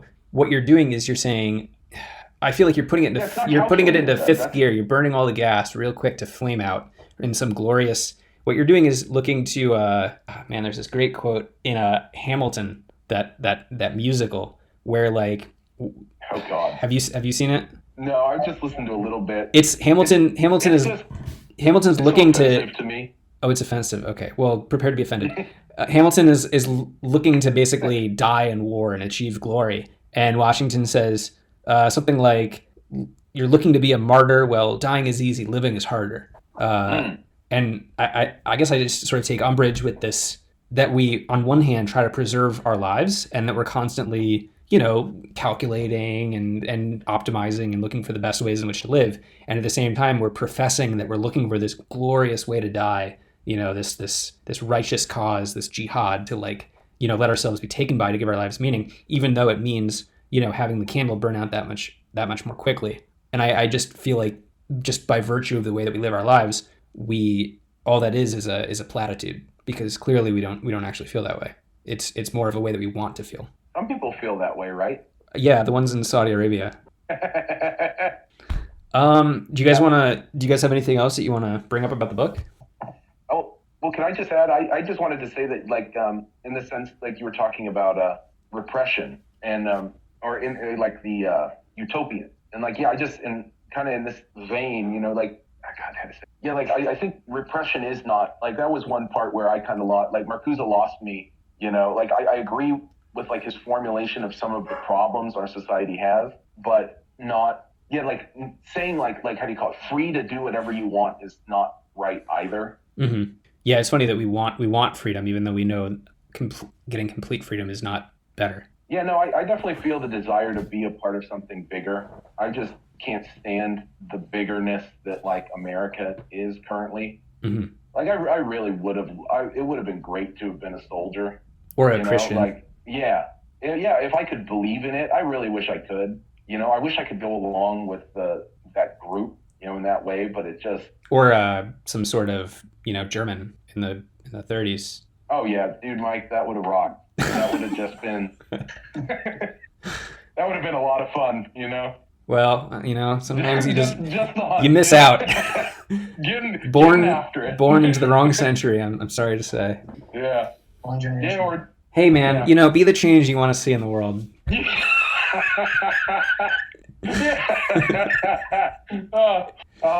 No, that's the problem, man. We want an authentic project, but we can't just go along with whatever is presented. Hey, what do you guys want to read for next time? I can throw out a couple of suggestions, or if anybody has some ideas, we could look at those. Yeah, I'll preface by saying that, like, depending on what we read, I might either have to sit one out or only read part of it like I usually do. I've been pretty overwhelmed lately. Yeah. I can't imagine how you're reading this much and, like, taking care of a kid, Michael. Yeah, and I'm going back to work in a week, or on Monday, so that's going to be a thing too. You got to go back in? Till the end of your meat? Till the end of the year, and then I'm off again for a little bit. Well, what I was going to recommend, and I know it's kind of coming back to a person that we've already read, but was Nietzsche's Antichrist, which is less than 100 pages. We're pretty familiar with Nietzsche. Nathan, I know you and I have both read Twilight of the Idols. I would give it a shot. Was that one of the ones he wrote when he was, like, half insane? Yeah, I mean, it was pretty late. Last ones. I think it's pretty much just a critique of Christianity, right? From the parts I've read so far. It looks like it from Wikipedia, yeah. Or I'll throw out a couple other suggestions. There's a section from Kierkegaard, because I know Kierkegaard was pretty big in this book. Kierkegaard's Either Or. There's a chapter called The Seducer's Diary, which, if I remember, kind of stands on its own and could be read, and it's probably about 50 or 60 pages. And then there's also... Or The Sickness Unto Death. Yeah, how long is that? Oh, I forget. I was planning on reading that eventually. Yeah, I'd like to read that too. But there's this book by Zizek, How to Read Lacan, if we want to stay in the psychoanalytic thing. But this might be pretty dense because Lacan is notoriously hard to get through. I was wondering if you guys would be interested in reading Worm at the Core at all. Oh, by that Solomon? Sheldon Solomon. Yeah, just in terms of, like, putting to the degree that he I mean, it's more like your kind of experimental psychology that you'd get in, like, most like psych books, I think, just kind of summarizing a bunch of different research in kind of drawing a common thread between. 288 pages. I feel like I'd love to read this, but I'd really want to read a short one in between just to get a quick win in. But would that be okay if we did a quick diversion? Oh yeah. No. I just was thinking. For me, that was seeming like a next. What else was I thinking about? I was almost thinking. Yeah. Go ahead. What's up, Eddie? No. Go. Oh, I'm saying. So I like the first two of your picks, Mike. Like, I would read definitely for sure either of those. I was also thinking we could always read, like, just an essay, like even like a more modern essay. Yep. From like the last 20 or 30, maybe 40 years. That could be a good quick one. But also I'm totally fine with the Antichrist or Kierkegaard. Kierkegaard is actually my favorite chapter, I think, in this book.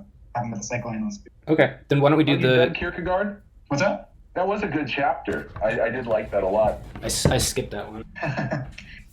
Just because I don't know anything else. I read Either Or a long time ago. But Seducer's Diary, if we want to do that one, is... How many pages is this? 3. It's over 100. It's 130 or so. But I mean, we could do that. I think it reads pretty quickly. What if you guys pick between Nietzsche and Kierkegaard? What would your preference be? Nathan, that's up to you.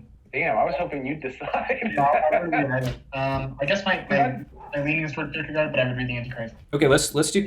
I'm leaning towards Kierkegaard too. Okay. Just because I feel like I don't know. I read a bunch of Nietzsche when we were going through it, including the Antichrist. And the Antichrist, it was just kind of like it felt rehashed.